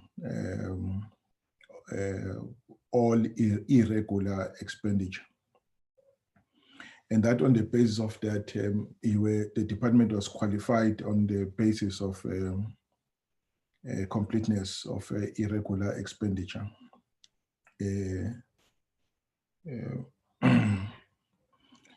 So you then made an undertaking that you will then conduct this audit review in all the procurement units, 73 of them. I hear you that you are now considering reducing them, but we want to know how far you are in terms of completing this exercise. We've noted that you have since disclosed a further amount of about R500 million. We appreciate that, but we don't know the full extent of the irregular expenditure that is yet to be disclosed, and what percentage that R500 million constitute in terms of the whole population. That's one. And Mr. Abonsi indicated that the irregular expenditure that was not disclosed in the last financial year of 1.53 billion rand is being looked at, and in the report that they will submit to you, they will indicate progress in relation to that. And then two,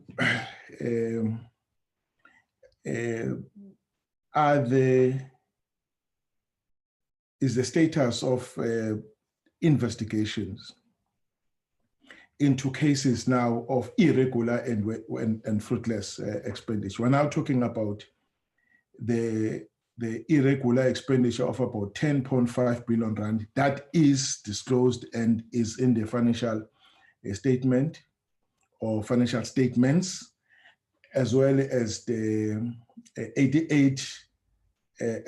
428 million rand of fruitless and wasteful expenditure. that too is disclosed and in your financial statements. All what was then required was for the department to conduct an investigation into the causes of the irregular expenditure, and then say what they are going to do with people who are guilty of committing irregular, fruitless, and wasteful expenditure. But what you reported, SecDef, in the status of records review is that of about 523 cases, you could only 523 cases, you could only report 88 cases. Sorry. Of about 523 cases of irregular expenditure, 300 cases were reported as in progress, that's about 57%.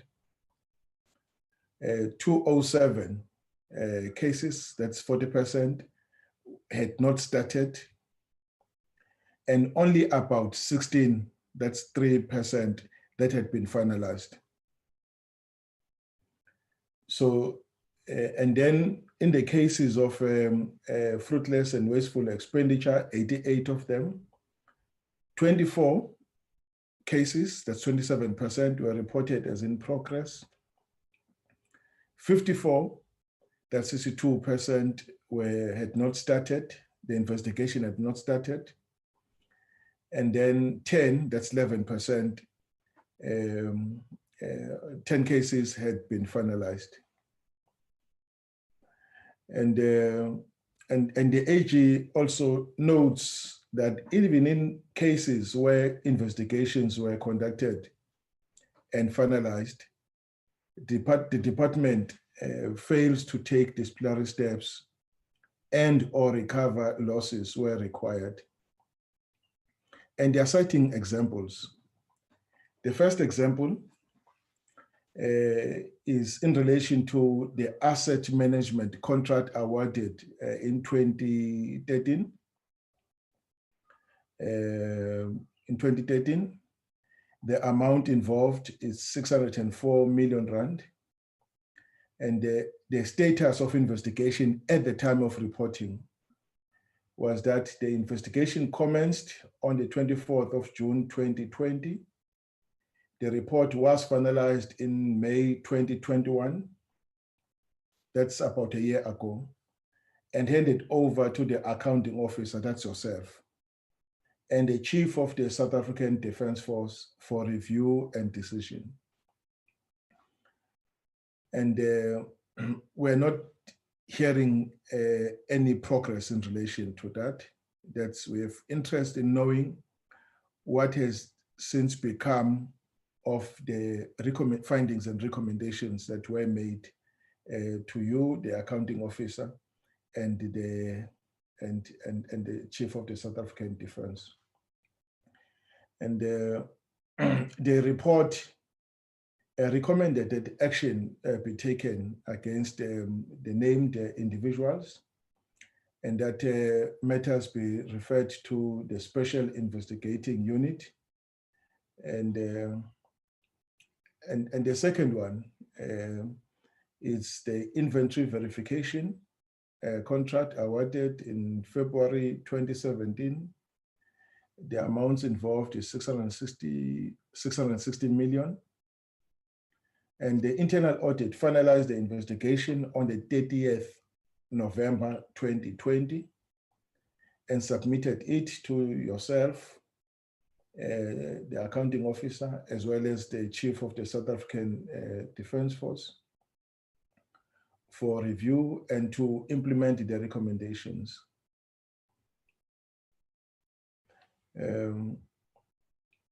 So, and then the third one, it's the TLCM report. it's a TLCM contract report. The amounts involved is 293 million rand. And investigation by the Inspector General commenced on the 23rd of June, 2020. The report was finalized and handed to you yourself, AO, as well as the Chief of the South African Defence Force in June 2021. Now, I'm just citing this amongst the other ones that have been reported here, that investigation was done and findings made, findings and recommendation sent to your office as well as the office of the Chief of the South African Defence Force. Now, our interest is to hear from you progress in relation to what has happened since you have received those findings and the recommendations. And of course, the issues of material irregularities, you know, this one awarded of the inventory, material irregularities, and all of them except the two that you are disputing remain, you know, incomplete in terms of them being, you know, taken to their logical conclusion. Maybe on this one that you are disputing, the PPE not procured in a cost-effective manner. The AG in the report says, on the 14th of April, 2020, the department procured 1,000 thermometers at a price of 3,984 rand and 75 cents each, spending a total of 3,984,000 rand. Then they go on. They go on to say that the price paid was above the recommended price of 2,727 rand and 86 cents.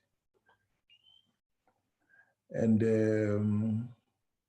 they're saying that that was as indicated, that the price, that ruling price of 2,727 rand was issued in the National Treasury instruction on the 19th of March 2020. So if Treasury instruction says this is the price on March 19, 2020, this is the price, 2,727 rand and 86 rand. And on the 14th of April, you procure, but at a price much higher than the recommended price. And you still dispute that and say, no, you're not aware. The procurement happened before the National Treasury issued the recommended price. So we want to understand the discrepancy. The 19th of March, when the notice was published in the Gazette by National Treasury, setting out the recommended prices, and the date of the 14th of April, when procurement took place. And how, on what basis are you disputing that?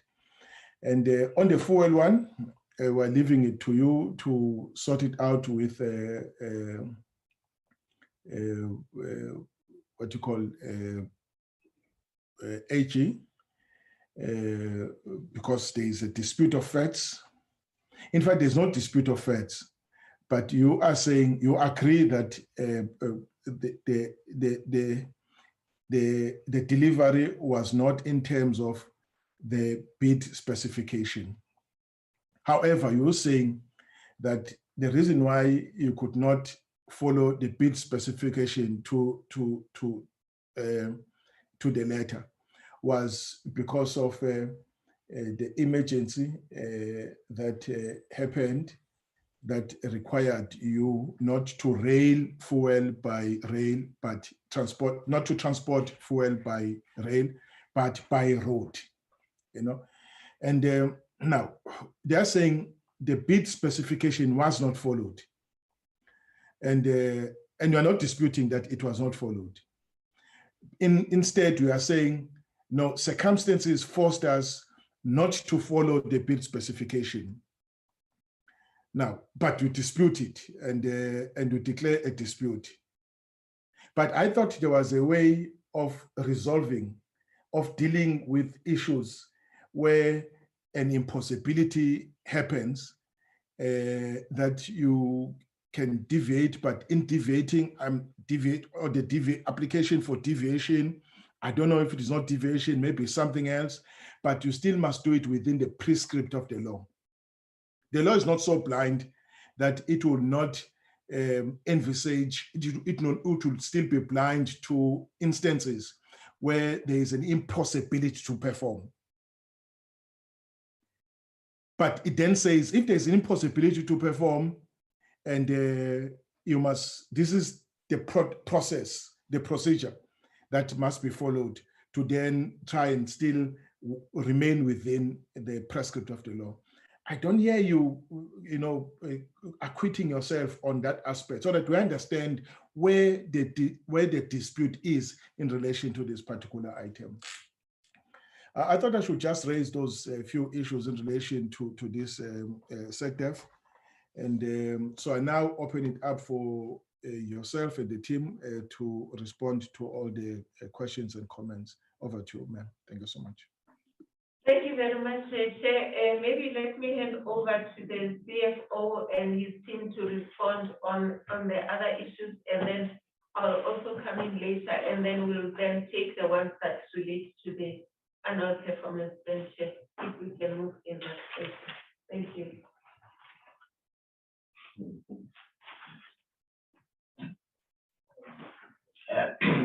Thank you very much.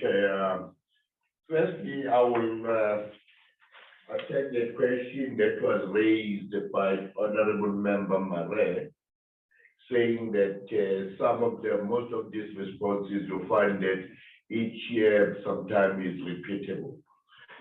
It depends to the findings, Chair. Let me make an example. The finding of completeness of the asset register.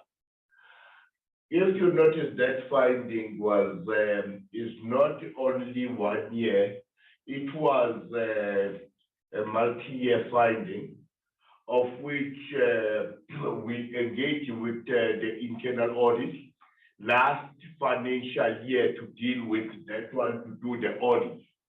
Because that exercise is not yet completed, even to the current new year, you will find that we will give an update on the process, how far the internal audit is performing, although it's relating to the previous year work. But because it's not yet finalized, we will keep on giving the same response, but on the updated fashion.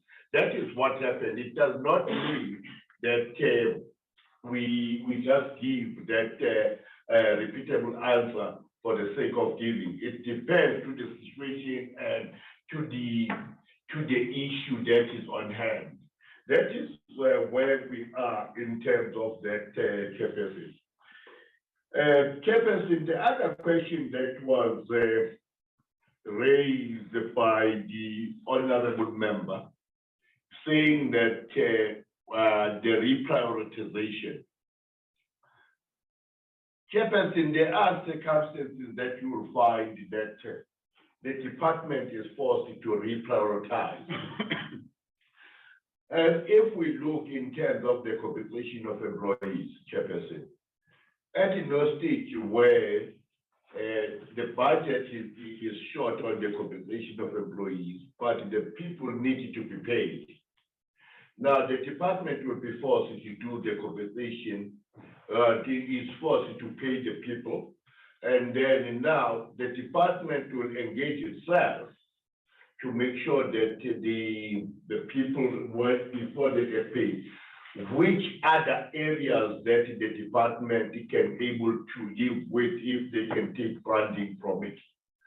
And the department will engage itself in terms of the reprioritization and taking it into that consideration, as long as it's not going to hamper the operation of the department, Jefferson. That is what actually happened. You'll find that, let me make another example, Jefferson. Look at what happened to Mozambique. The department did not foresee that that instances will happen. But because our troops are being deployed there, the department needed to find the solution, how they're going to deal with this one. That's why you'll find that the department will engage in the reprioritization in order to honor that commitment, Chairperson. Like what happened in KZN. The department did not make a provision previously, but because the situation is forcing us to that, we need to reprioritize and look to the situation, how we're going to make sure that we attend to that situation. The other one, Chairperson, is in terms of what was raised by the Honorable Mushe. Chairperson, as far as I remember, as I'm sitting here, I don't remember, I really don't remember, as a department, we took a decision that there are type of assets that we're going to dispose. And by when it will be disposed. In the PDSC, Chairperson, as far as I remember, there is no firm decision that the department, which assets will be disposed, except those normal assets, they're redundant, that it might be not used by the department. But at the moment, there is no category that is being specified directly, unless if I missed that report, Chairperson. But so far, that is what I know, Chairperson. In terms of, I think the other, okay, in terms of the issue that was raised by the member, Honorable Mafanya, in terms of how far the department, in terms of the exit mechanism. Chairperson, as we all know that we only received this funding this year, in this current year. Now, HR is in the process to make sure that they are implementing that, because all along we did not have the funding of the exit strategy. So HR is in the process of making sure that they are implementing on that. And Chairperson, I think the other question that was raised in terms of the reduction of the 73 procurement centers. Chairperson, if you look in terms of these procurement centers, it's very, very difficult to manage so many small procurement centers. So the intention is to combine some of these small procurement centers into a bigger one, so that even if we provide the training, if we reduce into 3 to 4 big procurement centers, it will be easy for the department to provide the training into the big number of people, like we were talking about in the National School of Government. Chairperson, the department, if the National School of Government provide the training to the bigger body, it will make it will have a value for money. Now, if you look to the procurement center that only got about 5 people, now there is a cost related to go and train 5 people. Probably the cost might even exceed the benefit. But if you combine them, it will make a value. It's not that the department will just do his-wise. We will able to make sure that we do the full research and combine them. That is where we are, Chairperson. I think the other question, I will leave it to my colleagues to deal with it and then take it from there. Thank you, Chair and members. Chair, there was a question from Honorable Mare with regard to have we learned from the lessons of the eco-party process expenditure. Yes, Chair, we have learned from that, and once we finalize the implementation of the consequence management, we will ensure from now going forward, all leases that we enter into as a department, we are ensuring that we follow proper procurement processes, we go through the National Army, we go through public works, and ensure that we do it in terms of the law, and we do not incur any fruitless expenditure or irregular expenditure. And we will manage that for every lease that we enter into going forward. The St. George's was not part of our presentation, but I think when we do finally respond to the members and we do a presentation on any other concerns you may have, we're able to give you full details of that. But currently, we haven't incurred any irregularity of fruitless expenditure pertaining to any other lease agreements. Then, Honorable Chair, you did raise questions about how far are we with regard to the remaining procurement units that the internal audit is investigating. Chair, when the internal audit division started this investigation, it was somewhere in October last year, October 2021. And the request was for them, together with the auditors, to audit over the last 3 financial years. So it's a lot of work, considering the internal audit division has less than 30 auditors. So we are sending these auditors to 73 procurement units to audit over the last 3 financial years. So it's quite a lot of work, because it's just not them selecting samples, but to audit 100% of every transaction within those procurement units. So unfortunately, they will not be able to finalize. We thought they would be able to, but with less than 30 auditors over 3 financial years, 73 procurement units, we will not be able to finish the investigation before the end of this financial year, which has just passed, but for us to, by the time we finalize the financial statements, we will not. So what we will do with the external auditors, the AG auditors, we will share, because we are having constant discussions with them.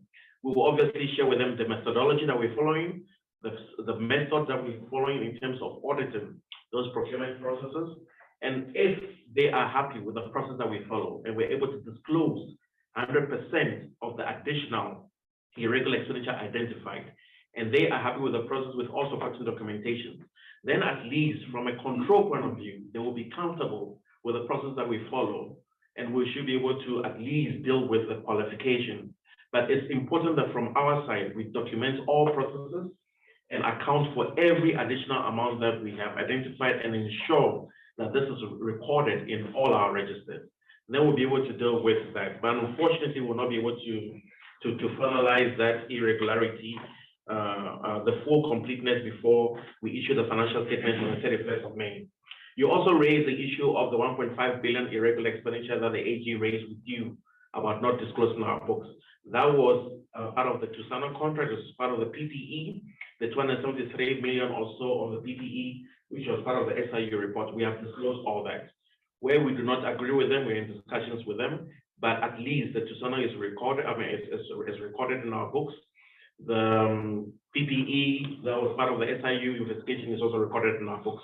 So we have addressed a bulk of the 1.5 billion additional that the AG picked up as an indicator we haven't recorded in our books. Then you also raised the issue of how far we, in terms of investigations into the irregular expenditure of 10.5 billion. The 10.5 billion, 7.5 billion of that relates to the compensation of a plan.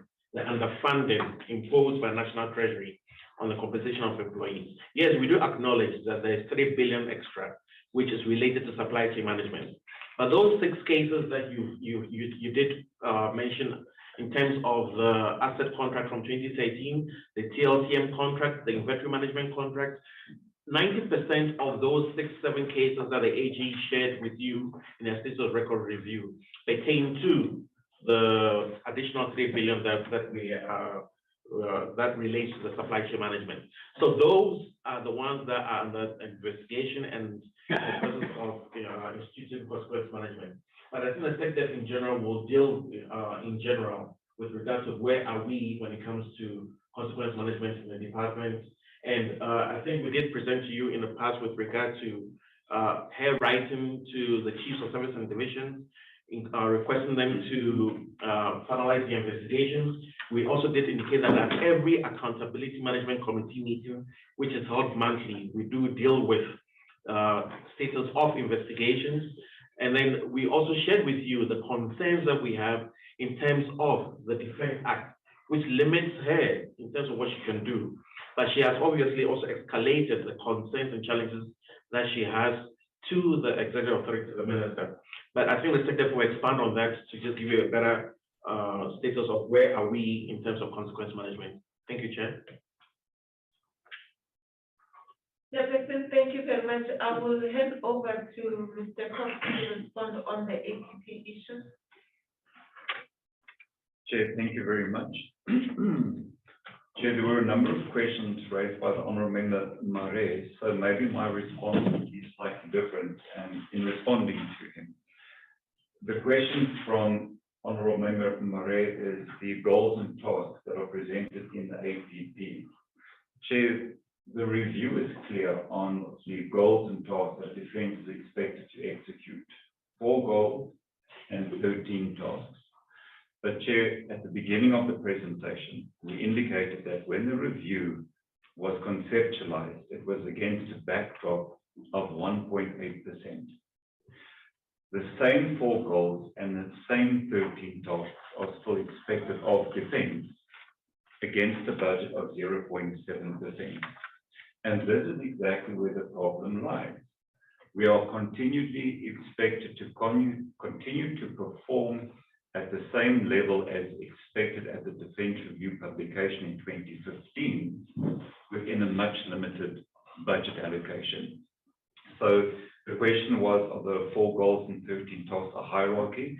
No, these are the expectations placed on the department, whether it's defending and protecting South Africa, safeguarding our borders, promoting peace and stability, and supporting the developmental agenda of government. These all remain relevant. So, Chair, this is not a hierarchy. This is a full requirement of what Defence must do. And I think we've had this discussion at multiple PCDs where we've said this is unsustainable. We cannot sustain this current level of ambition against the current budget allocation. And I think many times we've been excited and spoken about revising a level of ambition and having work sessions with the PCD to establish what can be achieved. And I think, Chair, on behalf of the Secretary, the Chief and the Minister, I think we are very close as a department to engaging with one another and saying, let's be realistic. What can we achieve? And Chair, we've just spoken about the COE implications as well. Even though the APP has been built, we still have to find 3.2 billion in year to fund the COE. The implications are that the APP targets may not be realized because while we are trying to execute goals and activity or tasks, we have a COE that we must also deal with. So, Chair, until you have established an affordable level of ambition that is funded, we will continue to have these questions. And the questions are valid. And Honourable Member Mare is right. We are robbing Peter to pay Paul. We do this every year. So as the requirements arise, when there's a deployment, we shift money from one program to another program. And so we shift funds all year long. But Chair, these are realities. A sustainable long-term trajectory will inform you, Chair, what are your support requirements and what prime mission equipment is required to support that long-term strategy. Chair, I mentioned in the beginning, we don't have that strategy in place yet. Our long-term vision, we are still contemplating what we think a future trajectory will look like. What will it cost? That will allow us to begin engagement. Chair, those are the hard facts. And I spoke about the system, the IDES system, the ICT systems. All of this is your support elements, but you have to understand what it is you want to achieve. So the question is, do we keep the 4 goals, 13 tasks? Do we support the MTF priorities of government? Do we continue to deploy? Do we continue to fund COE? These are all the questions we have. You'll remember as well that the Defence Review had a HR operating and capital ratio of 40-30-30. You are well aware we are far off this ratio, and HR is consuming in excess of 63%. That just shows you what's left in operating and capital, yet the expectation is we must continue to perform. And I think, Chair, what is happening, we are too thinly spread. We cannot afford to support our prime mission equipment and the mandate of defense. So yes, we will be shifting money backwards and forwards. We'll be reacting as the situation arises. But until we have a more firm base, Chair, this will be the situation. So the APP in front of you, Chair, is what is funded, partially because we must still remove another 3 billion from the APP, and what we can do within the mandate of every program that is within the defense portfolio. So, Chair, I can attempt to answer all the questions of the members, but until we've addressed this strategic issue, all these questions become irrelevant because we need to establish that long-term trajectory that we have. Chair, I'm not sure if I've responded or if I should elaborate more. No, you have tried. Thank you, Mr. Secretary, I will give you until 10 minutes until past on this subject, and we'll close the next item. Thank you very much, Chair. Let me start, Chair, with the issue that has been raised by Honorable Mare, but also to front-load the issue of the cries we have made to our portfolio committee in terms of the budget cuts. And we know why we find ourselves there, because even in the presentation, it tells you that economically we are not doing well as a country. And as a result, everybody's budget is cut. But the operation of the department happens in the context where the budget cuts are increasing, and then also we find that there is an increase in the tasking to the department. So it makes it a little bit difficult. But what these budget cuts do, Chairperson, is that until we get the money, everything remains indicative. So that means that we are not able as a department also to do long-term planning. And we have been before this portfolio committee to tell about the issues, how we are even struggling from the issues of the spares, the issues of the maintenance and things like that. And we have had specific discussions, in particular in relation to our efforts for argument's sake. So I think, Chairperson, as it is clearly mentioned, when the Defense Review of 2015 was conceptualized, the idea was to arrest the decline and then also to rejuvenate the defense force, the military, through the absorption of the new soldiers. And this has not really gone according to plan, and simply because then there hasn't been money to actually implement the outcome of the defense review. What has happened in the meantime, which is 7 years down the line, with the budget having continued on an ongoing basis to decline, is that we find ourselves with even a worse situation when it comes to our own capabilities. And I think that maybe it's a presentation for another day if we can talk about what happens actually in the countries where we have deployed. I would like to go through that. But also, Chairperson, let me respond to the question by Honorable Mare. He's asking us around the priorities that we have put down, and also to say charity begins at home. But I must say that I agree with those sentiments expressed, that yes, charity begins at home. And that's why when we are called upon to do certain things, we react to them, regardless of whether the money is there, is sufficient or not. And that is evidenced by how we responded when the July unrest broke out, how we are now responding as I speak, that we have deployed our soldiers in the KZN area to deal with all these things. However, Chairperson, we cannot say that we should remain unmoved as a country when we look at what is happening in the countries that surround us. We are a member of SADC, and we cannot sit when things go wrong in one of them, and particularly where there are also certain interests of our country in the stability of that country. We know the threats that are posed by terrorism, and if we don't deal with it, then the likelihood of spreading out throughout the region is very high. And we have seen it happen on other parts of the continent. So I don't think that we can pick and choose and say, where do we deploy? Now, there was a question also that was asked to say, where does this money come from? You would recall, Chair, that when we knew that we are going to deploy as per the request of SADC and direction by heads of state that we needed to deploy in Mozambique, there was money that was set aside by national treasures. At the end, that time we didn't anticipate that we are going to have the July unrest.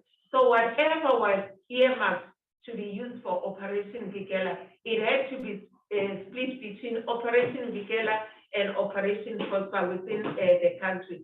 And at certain stage, we had to dig into the budget of Joint Ops to make sure that we are able to keep Vikela going.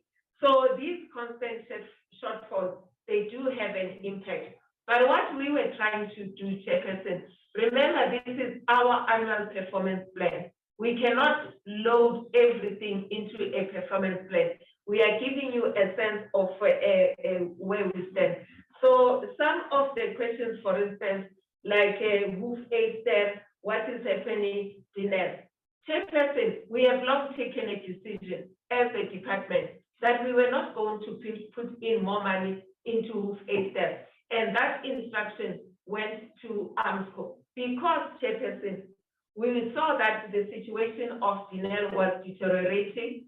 And at one stage, Chairperson, in passing, just when I started, we were sitting with a finding from the AG to say that we had gone into Wuhan to rescue our people. And we were then now finding being found against us to say that why did we use SAA? Because SAA was not tax compliant. You know the presentations that have been made before the portfolio committee, what they are saying. And we don't think that, because part of the reason that we are not going to put more money, because it is evident that they will not be able to actually finish the project, because even availability of money doesn't equal to us going to be able to finish. And the money that was put was not even in any way intended to restart the production processes. So we know that if we were to put money, we will not get what we want out of it, and hence the decision that we have taken. On the issue of the auctioning, Chair, I think that this is an issue that has been looked at not only by ourselves, but also within Armscor. But also there was a decision that maybe we needed to wait and then have much more thorough discussions around it. Because I think that when Honorable Mare raised the matter, he was raising it within the context to say, why don't we stretch some of our assets to raise money, which money we can then channel and send and use it to deal with the shortfall. However, Chairperson, on the other hand, we have these reimbursements that we get from the UN. And when the money comes, it goes to national treasury. Probably what we should be fighting for is to say, can that money not then be rechanneled to the department to see what it is that we can do? Chairperson, we plan for our leases. We have come before the portfolio committee and told you that at least per annum we spend about 850 million rand in leases. So it is important that as a department we plan long term. Where do we want to be? We are sitting here in Armscor, we pay the rent here in Armscor, and also some of our facilities are not in good shape. So we need to look at this as a package. And in a year or two, we'll find ourselves having exceeded 1 billion out of leases. So it is a wise decision that we actually, with the land available, build our own facilities where we can deal with that. I know that there was the issue of hotel that... 1 minute left. Okay. With the issue of some of the issues of the leases unplanned, I can tell you for sure, Chairperson, that it was discussed even at the COD, and the Chief of the Defense Force is acting on some of the things. And then I think that we probably would find time to come back to you on that. Chairperson, on the issue of that was raised by Honorable Mafwanya, we stand at 36% in terms of our youth. And the Minister has expressed that with this number, we need to deliver on it until we reach 40%. Now, we did receive at the beginning of the financial year 1 billion that we have to use for the military exit mechanism, and that is for our colleagues in uniform. And the one that we are going to get in the following financial year is going to be 800 million. So in total, we have been given 1.8 billion, but only 1 billion has been committed right now. And that is, the plan is underway to actually implement on that and make sure that we also create space for the absorption of young people. Chairperson, let me, in a minute that is left, talk about the issues of this irregular expenditure. We have done, at least, let me say, I have done what I could do as an accounting officer, as expected of me by the PFMA. And I think the PFMA does also provide that when all avenues have been explored and there isn't much progress, then the issue needs to be escalated to the executive authority. I have escalated not once or twice with the previous executive authority, and we have escalated again on this one. Let me also say, Chairperson, I have worked also very closely with the Adjutant General, where we have, even you would recall, that the SDM, the asset management, as well as the ECOPAC, we investigated it ourselves. We came up with the names. The letters were drafted to those colleagues that are supposed to be held accountable. And the letters were delivered to the chiefs, and that is where they are sitting. And I think that is the matter that they are addressing. On some of the things, on the PPE and fuel, I wouldn't say much, but you were also talking about investigations that have been conducted by the SIU. I can state, Chairperson, right now to say that at least we have now some of the evidence leaders that have been made available to us. Actually, we got the information yesterday, and they promised that we'll also get those of the presiding officers, and we will be ready to move with that. But as the minister has committed, the issues of doing much more around the issues of consequence management, they are receiving the requisite attention. Thank you very much, Chairman. Thank you very much, SecDef. Okay, I think we should leave it at that. And then say that on the issues of irregular expenditure, as well as the material irregularities, we will have set another day where we just drill into those matters in detail. I should confirm, SecDef, that we've received this register of all irregular expenditure or expenditures. I think it's irregular. I think irregular expenditure from the department. I hope it's total of 580 something cases, as it were. So we will then be dealing with each one of them at the right time. One, to check where are you in terms of applying consequence management in each one of them. And where there delay in investigation, we'll ask you to give us reasons why there's a delay, especially some of the cases date as way back as 2016 and 2017 and 2018. And but they're still reported as matters are still under investigation. On the other issues that you colleagues have raised on the APP, you've dealt with all of them. Of course, we will be following up on them during the course of the in-year monitoring of the budget. And I think I think we should support you in saying that we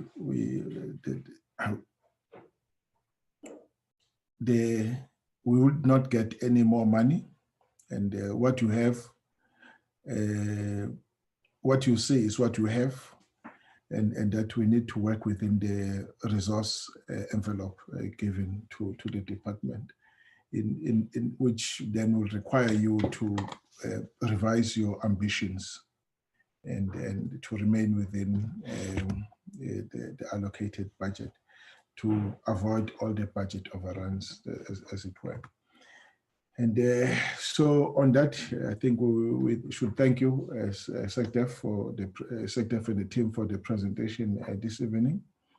And I now want to quickly move to the Armscor. Person, just with your Mr. Mare, I really don't have time. I'm sorry. Okay. I really do not have time. So can I just ask if there are follow-ups on what has been said? How do we deal with that? That is not clear. Let's find time during the in-year monitoring. We can find a slot sometime during the course of even in this quarter to deal with the outstanding issues. We should close at 1, and we're 24 minutes to 1, and we had to receive another presentation. Okay, very frustrating, but yeah, accept your ruling. No, it's true. Very frustrating. I think we should try and prioritize questions and limit ourselves so that we are able to come back with follow-ups. All right, so let me welcome the chairman of the board, Dr. Dexter, the deputy chair, and the other board members present, Ambassador Ndlovu, Dr. Lubisi, Mr. Matenche, Ms. Square Gushu, Mr. Sugazi, and Ms. Mashineni, and of course the CEO and the CFO, plus all other executives present in the meeting. And Dr. Dexter, over to you, sir, just for your opening comments and decide what you want to do, whether you do the presentation yourself or you ask the CEO to take us through. Over to you, sir. Chair. Yes, sir, Mr. Mate.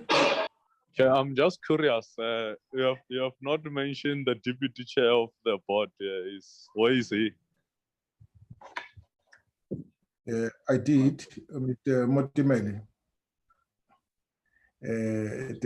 He's in the meeting. My apologies if I did not mention his name.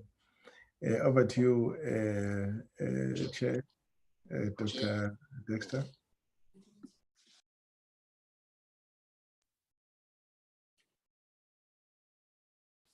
Advocate, are you trying to? Yes, Chair, just to indicate to Mr. Mutle's question, Mr. Mutimele, by virtue of his 3-year term having lapsed by the end of April, as such, he's no longer appointed. Oh, okay. It's fallen by the wayside. Okay. Okay. Over to you, Tim, Chair.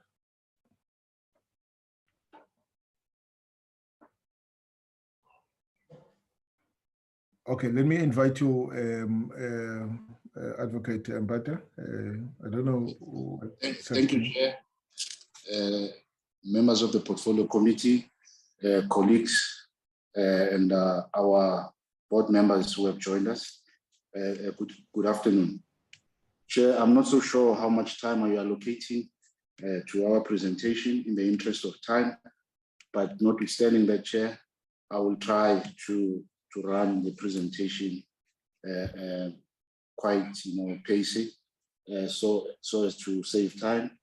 And if at any stage, Chair, I'm moving too fast, members, Chair, in fact, you will indicate as such. Will indicate, correct. Chair, I must say, our corporate plan is informed by what we are foreseeing moving ahead, but it also, we have made certain assumptions, but we continue to observe, Chair, that the landscape is forever changing, precisely because of the the lack of funding for maintenance and other related projects that we needed to execute.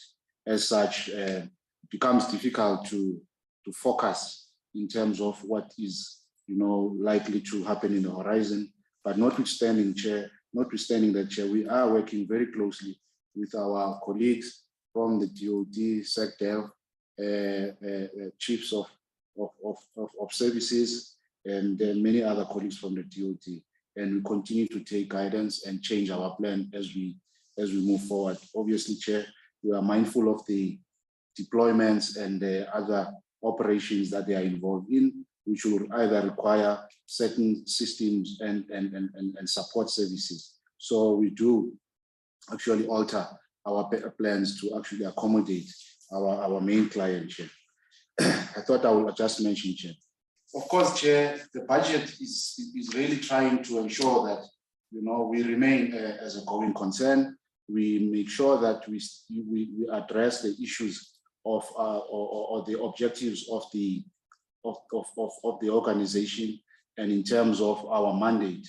Key to it, Chair, we are a technology institution that provides a service to our clients, and as such, Chair, critical to it is a human capital element, so as to ensure that at all material times we do actually have the capability that is so required, whether is in terms of the procurement, or is in terms of the R&D, research and development, and the acquisition, projects. So, Chair, with that said, this budget seeks to ensure that we maintain that balance. If I may, Chair, over the last 6 years or so, upon realizing that the budget cuts are a norm, and we continue to see the decline, we then, with the leadership of the then board, went on a strategy session where we then realized that we needed to review our strategy to respond to some of these threats. And as such, Chair, these corporate goals and objectives are actually a testimony to that. And we have seen that had we not have, some of the objectives that we had identified for ourselves, like the revenue generation, Chair, would have been exposed, because there were some financial years where we received, in fact, the National Treasury reduced our budgets quite extensively. and we were able to cushion some of those shortfalls because we had taken these drastic measures, Chair. Moving on, Chair, just to recap, our mandate is as stipulated, but just to mention, Chair, that we are a Schedule 2 entity, that in terms of the PFMA, we are, regulated by the regulation issued in terms of the PFMA and the Companies Act, Chair. The Minister of Defense and Military Veterans is the sole shareholder of Armscor. The Board of Directors is the accounting authority of Armscor. And our mandate, Chair, is to meet the following requirements. That is to, and as we do that, we do so in an effective, efficient, and economic way to acquire the defense material on behalf of the DoD. But of course, Chair, with the dwindling budgets, we are seeing less and less, acquisition projects. But we hope then, Chair, that those projects that are currently deferred are not to say that they are permanently deferred, because they are actually necessary to ensure that we remain, competitive in the battle space. We manage the Armscor dockyard as a strategic facility to provide SA Navy with third and fourth maintenance and refit. We manage the strategic facilities, that is the R&D portfolio. Some of them you have visited, Chair, and we provide defense technology, research and development, analysis and test and evaluation requirements of the DoD. We are here, Chair, to accepted principles of corporate governance. We always strive to attain clean audit outcomes, but it's always not that easy. Armscor may also provide, Chair, such service to other departments or government agencies on a regulated basis. What that means, Chair, is that Armscor may enter into commercial activity subject to the approval by our Minister of Defense and Military Veterans. We are beginning to see an uptake in such endeavors, Chair. Currently, we are doing work, for the police, and we are seeing that, the requirements are on an upward spiral. As we speak today, one of my executives is having meetings with our counterparts in the police. Correctional Services, Chair, we entered into an agreement with ATNS, where we are actually their preferred program management service provider. And we hope those relationships will continue to grow, Chair. At a glance, Chair, that is how we are related to the DoD. I will not spend time. Chair, this is our strategic overview. This is our strategic hierarchy, Chair. Of course, Chair, it's informed by our, at the onset, we consider the government priorities and translate the DoD, the minister's priorities, and thereafter, Chair, we will then look into our vision and mission, how we attain those objectives, and we will set our specific, strategic outputs. And in this instance, Chair, it's our revenue generation, as I've indicated, cost management, where we say, we need to be, frugal in terms of how we manage costs, because every penny counts, Chair. We need to ensure that, Chair, for us to have a happy and a smiling client, we need to be efficient in the delivery, both internally, so that we are, acting with speed, agility internally, but making sure that there is not a lot of going around, and we get straight to the point and make those critical decisions. But of course, Chair, as we do that, we would like to know what is our client or our stakeholders think of us. And there's a whole beneath that, the goals that we set ourselves and indicators that then will determine whether we're on the right track, Chair. Chair, I will move on. Suffice to say that as part of that, we will do the situational analysis, what is the threat space, the environmental scan, and of course, critical to that is ensure that we remain sovereign in terms of these capabilities, Chair. Moving on, Chair, I think all I wanted to touch at the bottom is some of the key government policies that we will then form our thinking as we develop these strategic goals, Chair. Critically, Chair, from an external point of view, we are quite aware that now, Chair, because of these budget cuts, we need to work smarter, we need to think out of the box. We've been having a number of engagements right up to the COD, where this topic was discussed extensively, and we were given clear, objectives to say we need to reduce the cost of procurement. We need to ensure that the cost of maintenance and how we support SANDF, takes into account the shrinking budgets, where possible, the manufacturing of some of the generic spares, looking at our internal capabilities, where possible, where feasible. And in fact, we are expected to come up with a plan to say, to what extent can we come up, with a model or a plan that begins to look into those aspects.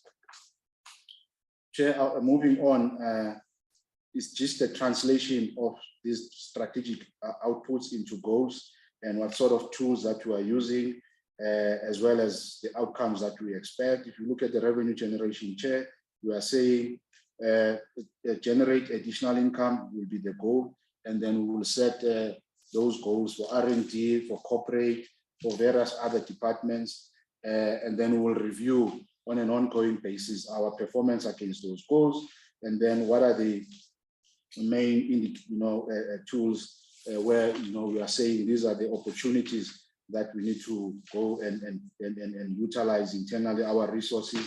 So we will look at issues of leveraging on our strengths, where we sell our services, like I've indicated, to various other government departments. We look in terms of how we sweat our assets, where we can make sure that it adds up towards sustainability. The commercialization of IP, this really, Chair, we're not commercializing your sovereign, IP or strategic IP. We're saying where we have found dual use capabilities or potential to a civilian environment. So we then translate using some of the building blocks that we've derived from this strategic IP. So there is no risk of exposing ourselves. And of course, Chair, we try to diversify our clients. As we speak for Gerotech, our main client outside of the defense space, Chair, is the Department of Transport in Gauteng, and we continue to come up with solutions to resolve some of the challenges that they are facing, whether is it in the vehicle testing space, where there's a lot of corruption. So we are the preferred service provider, and we continue. And I think, Chair, by the way, they've received your report after your visit, and they've indicated that they take note of the suggestions and comments that you've made, and we will be having follow-up meetings.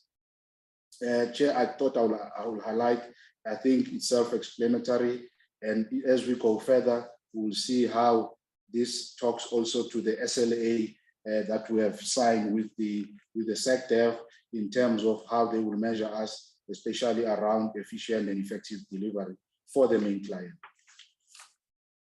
As I've said, Chair, those are the 6 main goals that we are being measured on by the client environment. We've got a clear framework. We've got monthly, engagements with DMD, where they are tracking our performance. Initially, it was quarterly. They've requested that, say, sometimes it's too late, after a quarter. So let's try and meet more frequently, so as to ensure that the aim is to try and resolve issues before they escalate, Chair. Chair, if you look at the under schedule order placement, the 90 days for shortened process for commercially off the shelf items, I know there was a concern identified by the researchers, Chair.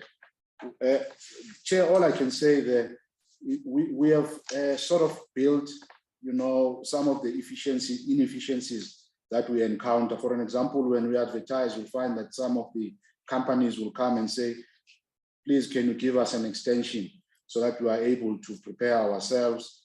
Sometimes the requirements are not so clear from DOD. We then have to go back and clarify these requirements. At times, Chair, where we contract Denel and Denel subcontracts the companies. So those subcontracted companies will come and seek clarities and so on.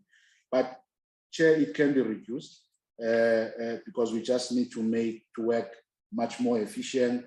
If we work very closely with a client, we plan together these frequent engagements to anticipate and make sure that we deal with all these issues. It's doable, Chair.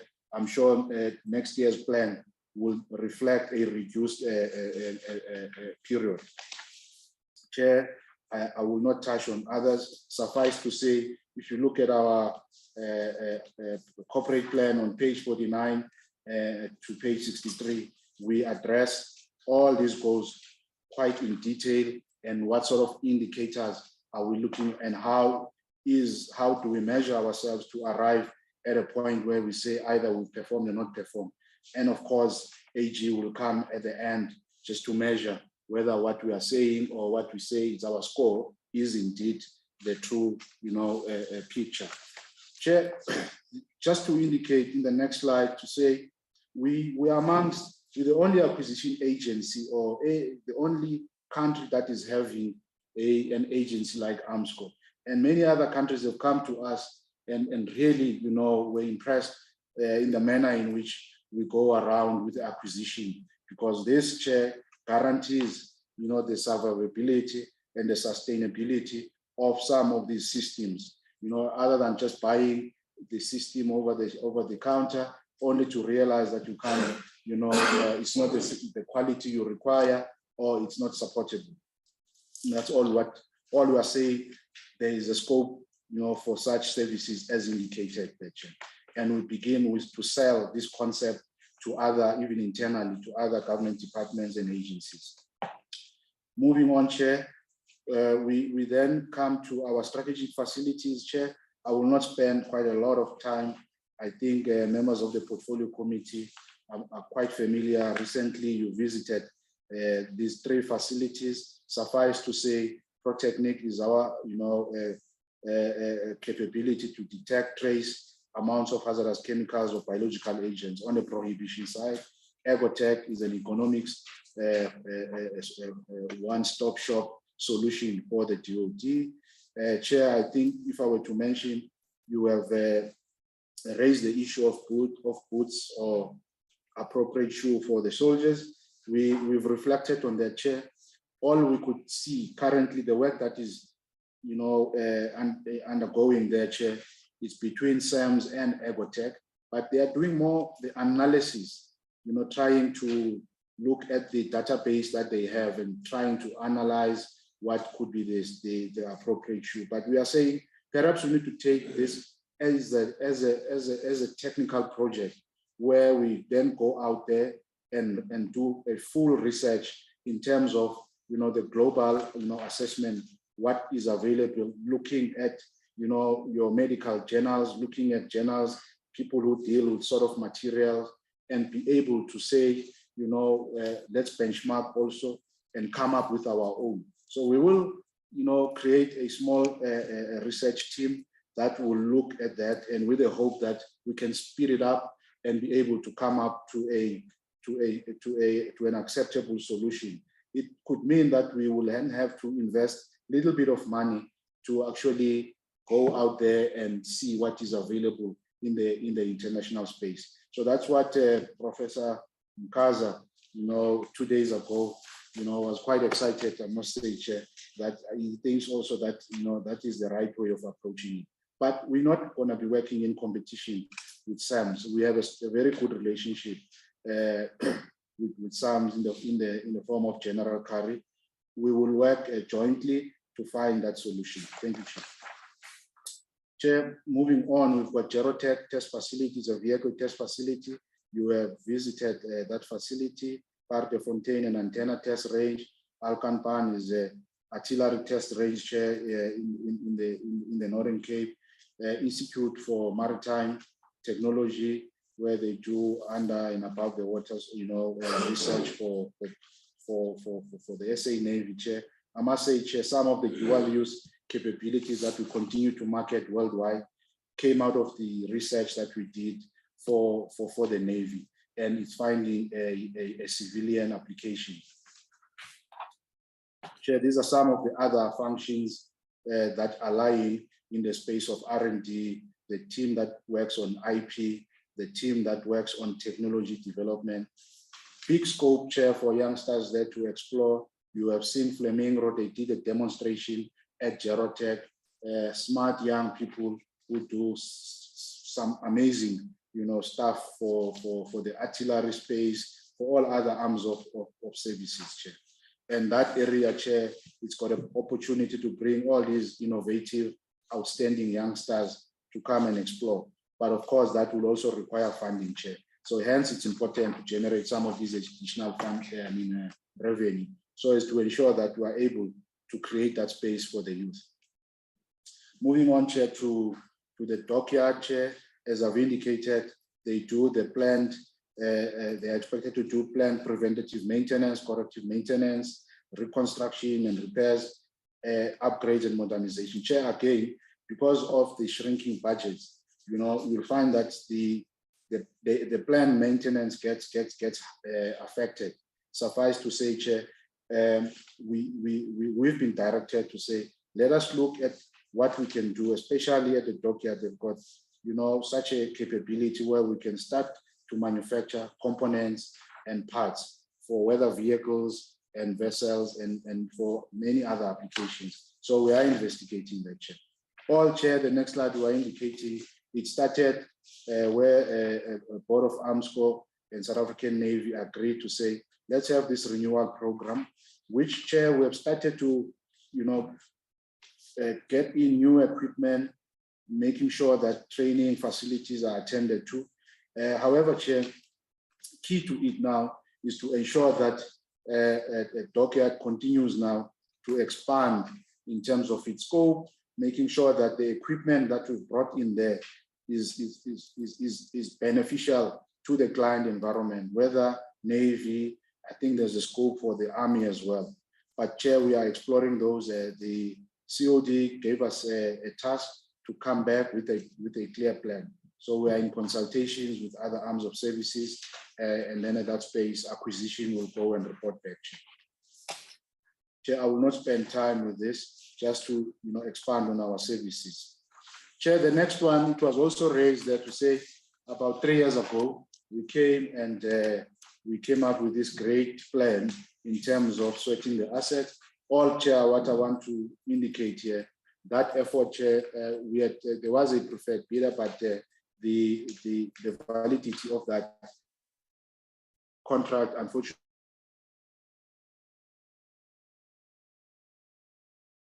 expired. We are back in the drawing board. Will be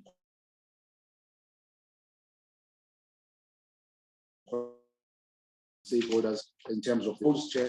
But, Chair, I must say, because of the aging of our workforce, we are seeing younger people moving in there. But the risk there, Chair, is that if you don't have active projects that are underway, we needed to find alternative ways of saying, how then do we make sure that the learning continues to be transferred to the youth?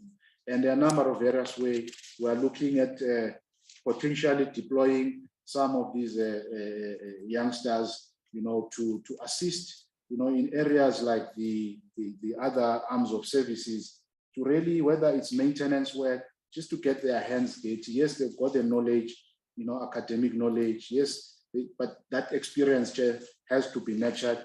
We've been talking with Denel to say at a point when things are picking up, we are even prepared to deploy some of these resources there, because the last thing you'll do to an engineer, is to keep the engineer in an office and where the learning is not taking place. And some of them, Chair, will find specialized training, whether locally or abroad, to make sure that whilst now we are in this deep, Chair, but we are preparing for in the event where there's a uptake in terms of the acquisition projects. Chair, I think just here is to depict some of the learning and development that has been taking place. On the left, you will see, Chair, I will not go through each and every one. I think it's self-explanatory and straightforward. So just to indicate some of the the technical skills that we have, we try, but we can even go and zoom in. If you look at the purple graph, we can then zoom in and say to those BSCs, what sort of capabilities Are they at Protechnic? How long have they been at Protechnic? What are they doing? Their years of service. We do have all that data, Chair. Same as if you go towards your right. Chair, this excludes the artisan component that is at a dockyard, which is in a region at any given time. We have about 300 or so artisans. So all you are saying, Chair, this is, the core, technical competency that we need to make sure that we keep it active, we keep them busy, or otherwise they start to look outside. Chair, this is just the demographics of our staff, as you can see, from ethnic breakdown, Chair. I will not go there again. Those lines are telling the story, as well as the next line graph, Chair. Chair, these are some of the projects that we have. In the main, these are, we try and support,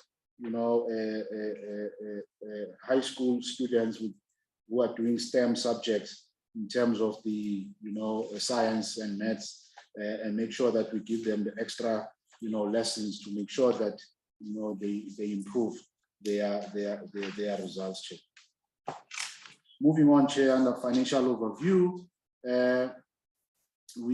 financing of Armscor, Chair, is mainly through income appropriated by Parliament and received via the DOD, which consists of an allocation and payment for services rendered to the DOD. So transfer payment, Chair, is to a tune of 82%, and the rest, is either, the additional commercial work that we are doing, investment income and money in the bank that actually, accrues interest.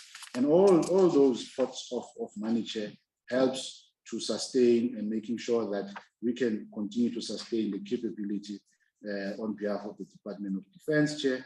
The personnel costs, Chair, they are going down nicely, Chair. We would like to see ourselves, I think our target, if we can be in a region between 60 and 65%, we will then say, we look on par with the rest of the industry. Chair, this is a deficit position, but the comforting factor, Chair, why we was at 16 million in red was mainly because of the late funding that we received. We received it in here for the R&D allocation from the DOD. I think we received in excess of about 133 and 60, about 60, is a provision for this in here. So at least if you do the maths, you minus 60 from the 16, we will be cash positive, Chair. Chair, I will move on quickly to the next slide, Chair, just to indicate, Chair, I think it's an illustration now and a breakdown of how we got into that 16 million deficit, Chair. But I would like to zoom in, Chair. I know there was an issue raised by the research team around external services, Chair, as to why it's such a high, a steep increase from the previous year, Chair. That external services, Chair, takes into account the refurbishment program that is underway at Armscor /DOD headquarters, where, Chair, that was the money that we received from Public Works, and they had put conditions to say, upgrade the facility, because, Chair, since its construction in the 80s, we have never really had any, a refurbishment program for this facility, Chair. We are decommissioning the entire air conditioning system. In fact, that air conditioning system, Chair, is no longer even available in the marketplace. So we are commissioning a new air conditioning system, new lifts, the fire detection system will be installed. There will be quite a lot of, even as far as, removing the existing carpets, putting new floors and so on. So it's quite messy at the moment, but I think once we finish this refurbishment, it will look like the state of the art and a building that we can all be proud of. Advertising, Chair, there was a spike there as well. It's mainly the provision and our contribution as a partner, for the AAD, upcoming AAD exhibition and show in September 21st to the 25th of September, Chair. We hope to see, the portfolio committee there as well, Chair. Chair, the other, cost there has to do with the IT equipment replacement, Chair. I think the benchmark, the industry benchmark is to say every 7 to 8 years, you need to replace your IT equipment because it starts picking up obsolescence, and then, there are breakdowns, disruptions, and the cost actually effectively, increases because, you always get the latest, cheaper, IT solution, especially in the IT space. The obsolescence and the redundancy is quite more frequent. So we went out on a replacement program, Chair, where we were replacing all those laptops and the IT equipment, because we had gone to realize, Chair, we had so many different brands that were also becoming to be an issue. We have standardized. So we hope that in the next outer years, the cost will come down nicely, Chair. Chair, moving on, like I've articulated the challenges, Chair, I will not attempt to repeat it, but suffice to say, Chair, a significant shortfall, which is the last bullet, is experiencing the post-medical liability. As you are aware, Chair, we took over the dockyard in 2007. Those employees are on a government scheme, which is GEMS, and then they were transferred to them, and that was a condition of we could not, attempt to change those the medical aid per se. I think that was a condition of the transfer agreement. But having said that, Chair, most of them have since left and joined other medical aid schemes that we are offering. But these ones, because there is a post-medical retirement benefit, so that's why they are there. This is the provision to say when they retire, they will still be covered for medical aid purposes, Chair. Moving on, Chair, I think the graph there, Chair, depicts to say we are or explaining the shortfall in the current fin year, and of course we hope that in the outer years that will be rectified and will continue to operate in a surplus position. Chair, I will now deal with the what is mainly different from your presentation. All I just added was the findings, so that we can cross-reference with what we have done about it. I think the first finding, Chair, had to deal with the misstatements, which was the main issue why we could not get clean audits. So far, Chair, we've got a year-end plan that was distributed to various financial divisions to ensure that sufficient time for review of final information or of information prepared as we do not have the ERP solution, Chair. And I know CFO is managing it tightly at every expo. He reports every 2 weeks. He reports, on the progress on this matter, so as to deal with it. So we have implemented that action, Chair. The next one had to deal with where the AG, found that the standard operating procedure to document roles and responsibility was not in place. We have finalized that, Chair. Moving on, Chair, on the next page, procurement and contract management findings. As per the quarterly progress report in the procurement plan, numerous items were not achieved. Procurement plan targets not achieved may result in the strategic objective. Those were the views of the AG to say contract register not updated. Chair, all I can report there, execution of procurement plans is monitored by Armscor.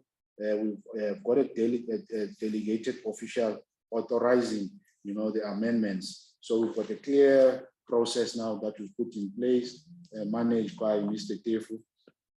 And Chair, I had indicated to the AG to say one of the areas that we're trying to strengthen is the capacity and the capability of the supply chain team. So how we are going about it is we have sourced a supplier to evaluate the whole supply chain management process, philosophy, policies, as do a skills audit, and then recommend, a new, whether it's a new org structure, you recommend changes that must be effected, because at times, Chair, we tend to become too onerous to ourselves, and as such, it slows us in responding appropriately to the client environment. Even our Audit and Risk Committee had expressed concerns around the time it takes to, what we would regard as less complex, procurement. Compliance measurement findings, Chair, that relates to where we had incurred irregular expenditure in the current year due to not following SCM processes, Chair. Policies not timelessly updated, Chair. What our action there, Chair, is that training on applications of single source, sole source suppliers to prevent irregular expenditure. There are dates in place. There's a plan to when that training will be taking place. Updating of management documents. We are monitoring that. Audit and Risk Committee is monitoring that.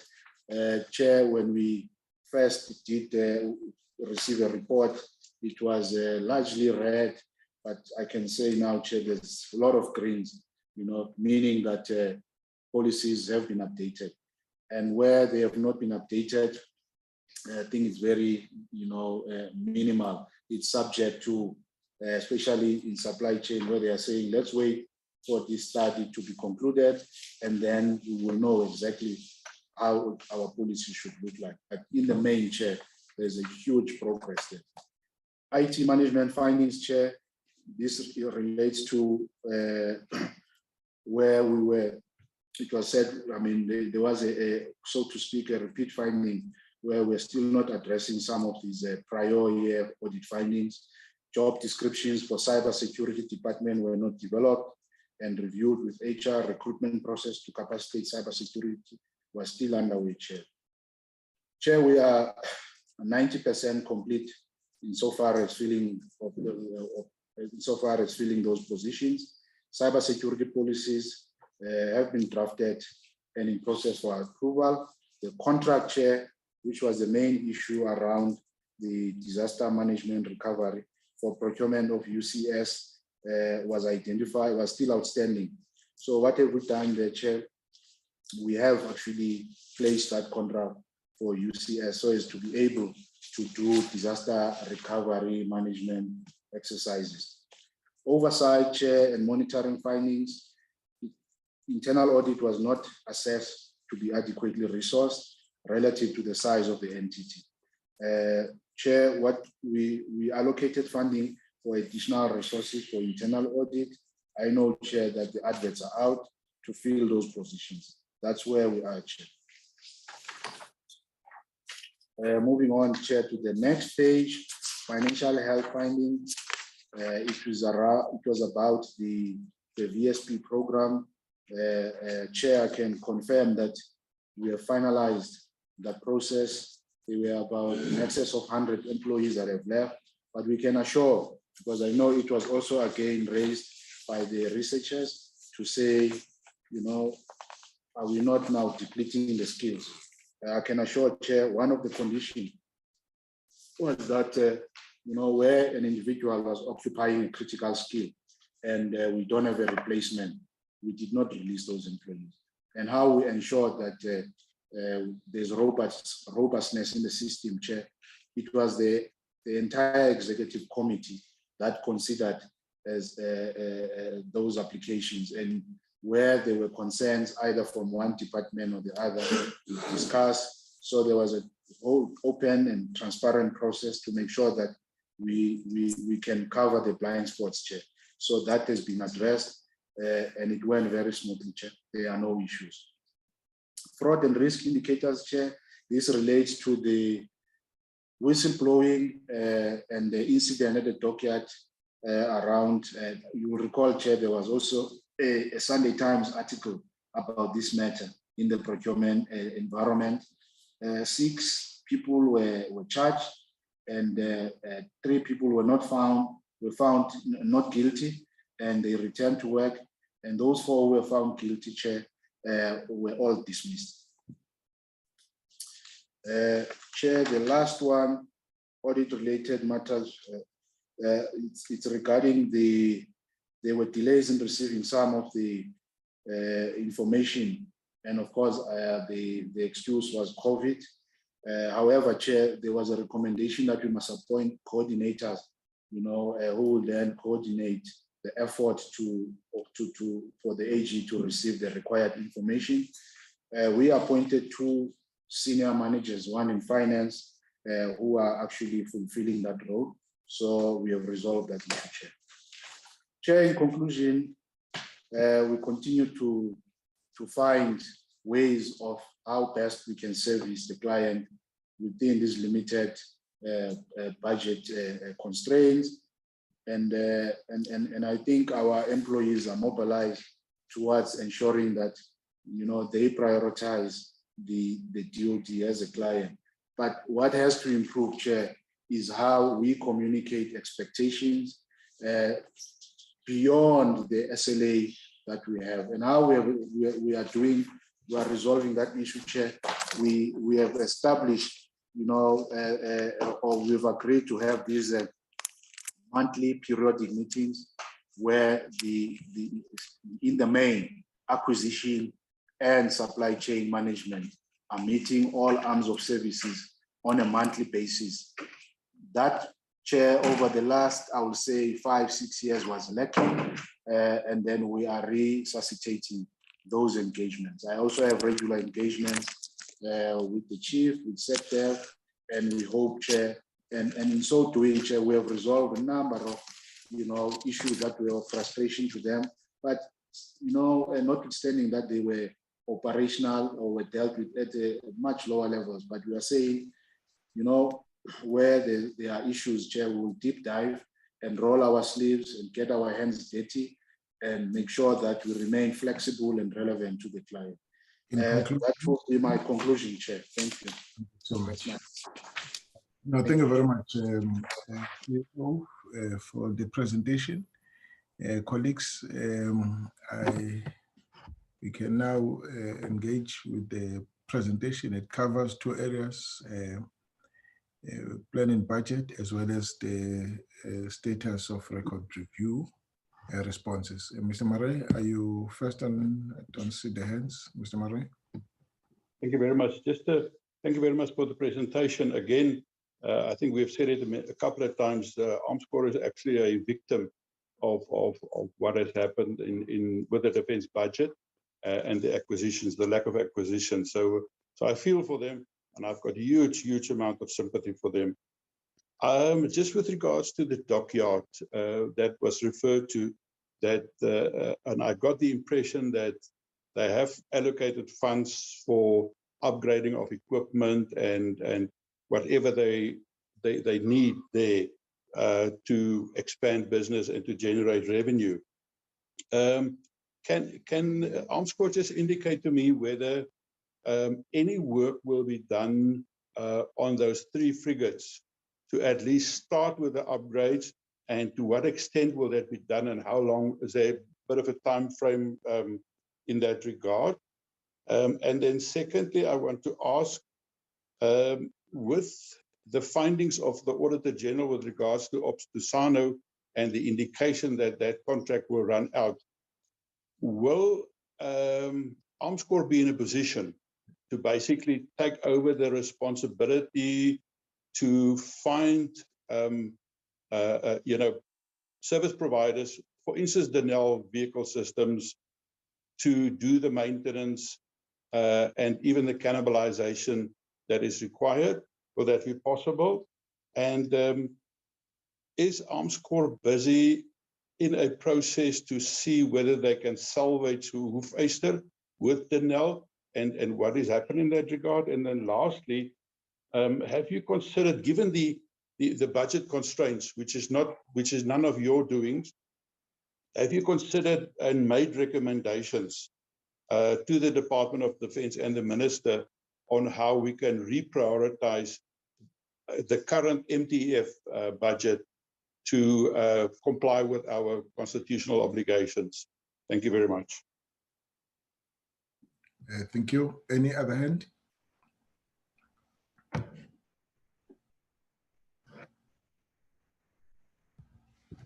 Chair, can you recognize me? Yes, Dr. Pasopi, over to you, sir. Thank you very much, Chairperson and the department. In appreciating the presentation, Chair, there isn't much for me. The only area that I'm interested in is around the audited related issues. Firstly, the area that I'm interested in, Chair, is the audit opinion in the year under review. What was the outcome? And also, my observation is that the institution or the entity is in a drive to address the issues that were raised by AG's office.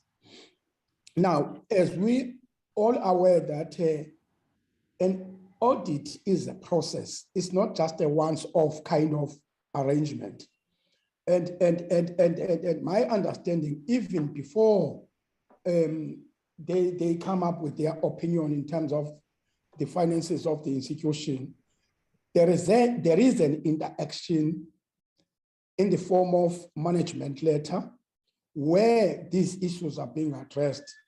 Now, here, the entity is reflecting that is in a process to address some of the issues that were raised, which is not a problem. But a question that I have, why these issues were not addressed in that process, even before the opinion is being finalized? What were the challenges? Because at the end of the day, they must take us into confidence that indeed they do have capacity to address this. That's the only area I'm interested in as far as this. But the last point, Chair, what's coming up clearly, I don't know whether is there any plan within the entity to partner with the private sector in as far as their programs are concerned, and perhaps with the municipalities as well, because in terms of their day-to-day operations, that is taking place at a municipal level. And then therefore, in my view, in the interest of DDM, the institution is supposed to have a plan to partner with Armscor. And for that matter, Chair, in terms of the legislation, whatever program is being implemented in that space, it's supposed to find its expression in the ITP of a particular municipality, so that at the end of the day, whatever Armscor is doing, there is a form of a contribution on one way or another. Those are the issues that I wanted to raise. Thank you very much, Chair. Thank you very much, Doc. Any other?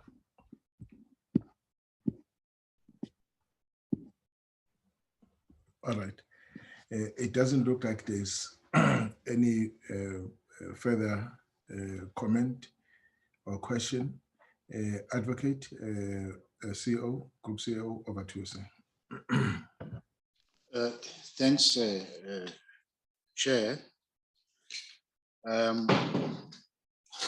I'll first deal with Mr. Murray's questions. Insofar as the frigates, is there any work taking place at the moment? There isn't much happening insofar as the frigates, Chair, simply because of the funding challenges. I know there's work that is taking place insofar as the Drakensberg and the submarines are concerned. But again, even that, the limitations is around the availability of funds.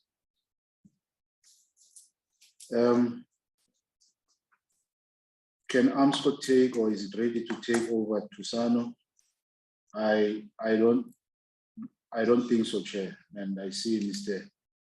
Tefu shaking his head as well. Not at this stage, Chair. And we have not been approached to explore alternative. But again, I mean, all the straight answer is no, Chair. On the issue of Ufester, I'll ask Mr. Tefu to deal with that question. But around priorities or reprioritization, Chair, we do have these discussions, Chair, and at some point there was a plan to have a session where we look at budget reprioritization of what is critical. I know there was a consensus that we do need to have that conversation, and I think those sentiments the sector do share, but it's a question of saying how and when, Chair. I know though that internally at the DOD, they do actually, are busy looking at those issues, but we have not formally dispensed a letter to that effect. But as I assume, Chair, at the right time, we will be, engaged to look into those issues. Mr. Tipu. Good afternoon, Chair and members of the committee.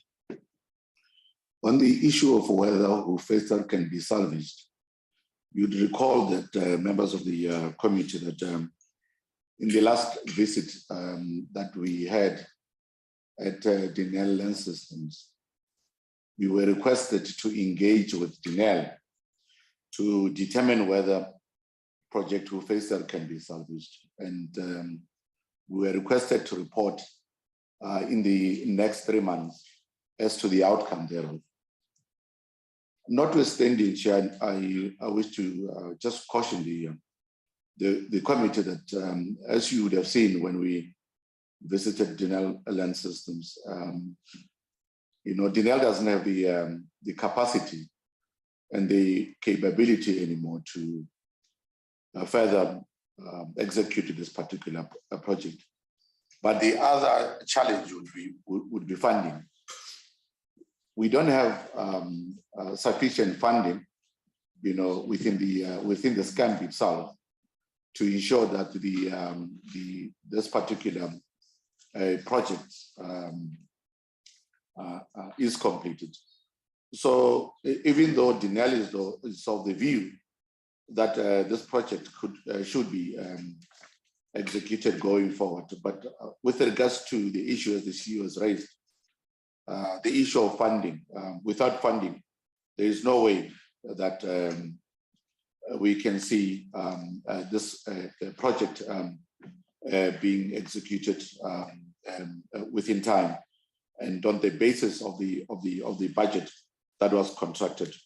But also, Denel was made it clear to us that if they were to execute this particular project, they will have to reset or rather renegotiate the terms and conditions of this particular contract. Thank you, Chair. Chair, if I may proceed and respond to Dr. Pasopi's questions. On the question regarding the AG's findings, I'll ask the CFO to deal with that.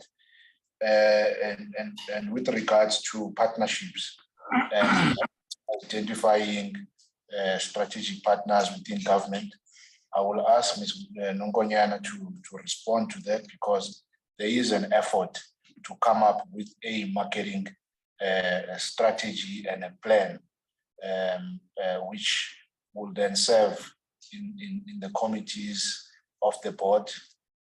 Once adopted, we will then execute. But also, Dr. Mkaza can also touch on the same issue as it affects these facilities. Thank you, Chair. Thank you, Chair. If I can respond to the questions of Dr. Pasoko. Just in terms of the audit opinion, that's for the audit that was completed for the year 2021, last year, March. We're only starting with the audit for this financial year now. In terms of that audit, we received an unqualified audit opinion with findings. And the findings are related to some misstatements in the financial statements that was submitted to the AG at the end of May. As you remember, the way we are being evaluated, you have to give the AG a set of financial statements at the end of May, which they will audit, and any corrections then will be done thereafter, but their finding will still remain. So even though the misstatements were corrected before the opinion was given, the AG's opinion then remains to say it's unqualified because you corrected the misstatements, but with findings. So that was the opinion that we got. In terms of the findings itself that were raised in the management letter, that we are on an ongoing basis correcting, and I mean, internal audit is also monitoring that to see and reporting that to the Audit Risk Committee on a quarterly basis to see how we proceed with the execution or implementation and all of those corrections in terms of that. So that are being actioned in terms of the management letter that the AG did give us at that stage. Thank you, Chair.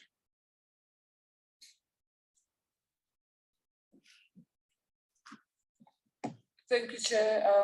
This is Liz Ngonyana. I'm responding on the issue of stakeholder engagement.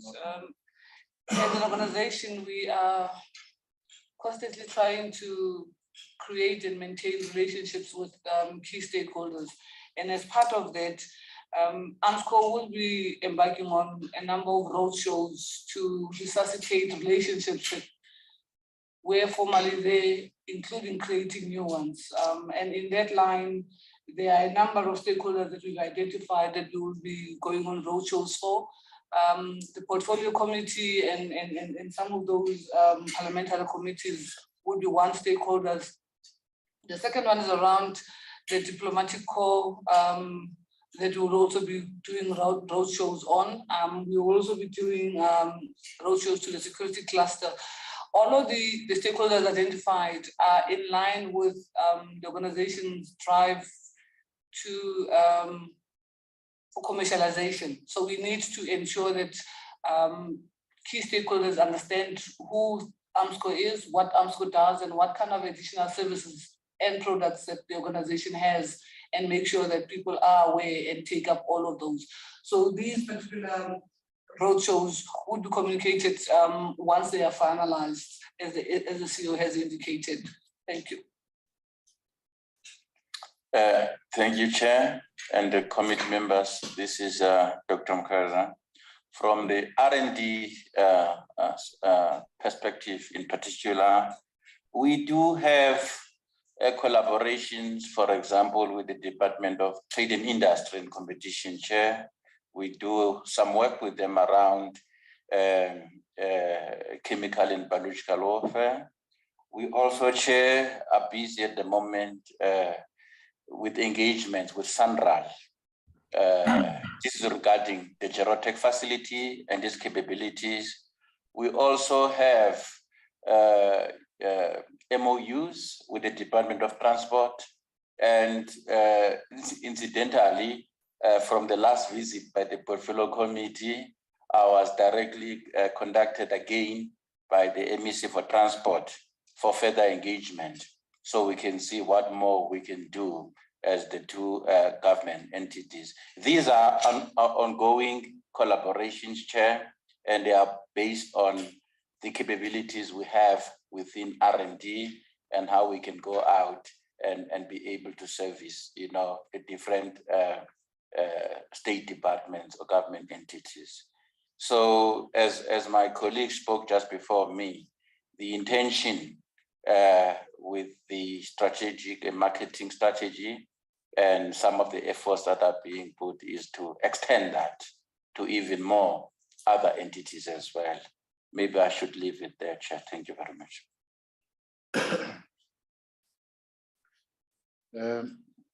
Yes, Chair. But Chair, you know, Portfolio Committee being one of our stakeholders, and of course, Chair, if there are any leads that the members have, by all means, Chair, we will gladly would like to know about some of those. opportunities that they think we should, pursue. Thank you. All right. Thank you very much, CEO. Colleagues, I think all the questions were addressed, and we sympathize with the situation the entity finds itself in, which is budget cuts, and that they also have to try and work within what is allocated to them. That's a situation all departments and entities find themselves in, that we really have to contend with, but try to do more with less. I think you are doing that, and you are also looking at other revenue generating streams. We appreciate that.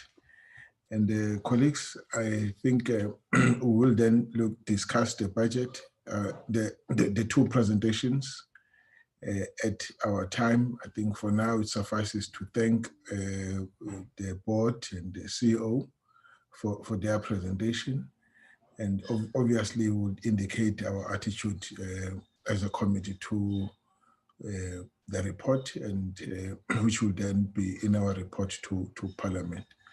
With that, is there anything, colleagues? I don't think we'll deal with the minutes. We've gone over time. Brian, I'm sorry. We'll deal with the minutes at our next meeting. Colleagues, what remains for me now is to thank all of you and then attend the meeting. Is there no objection to that?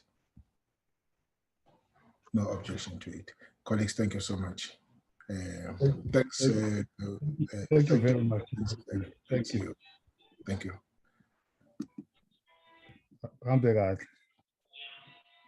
Recording stopped.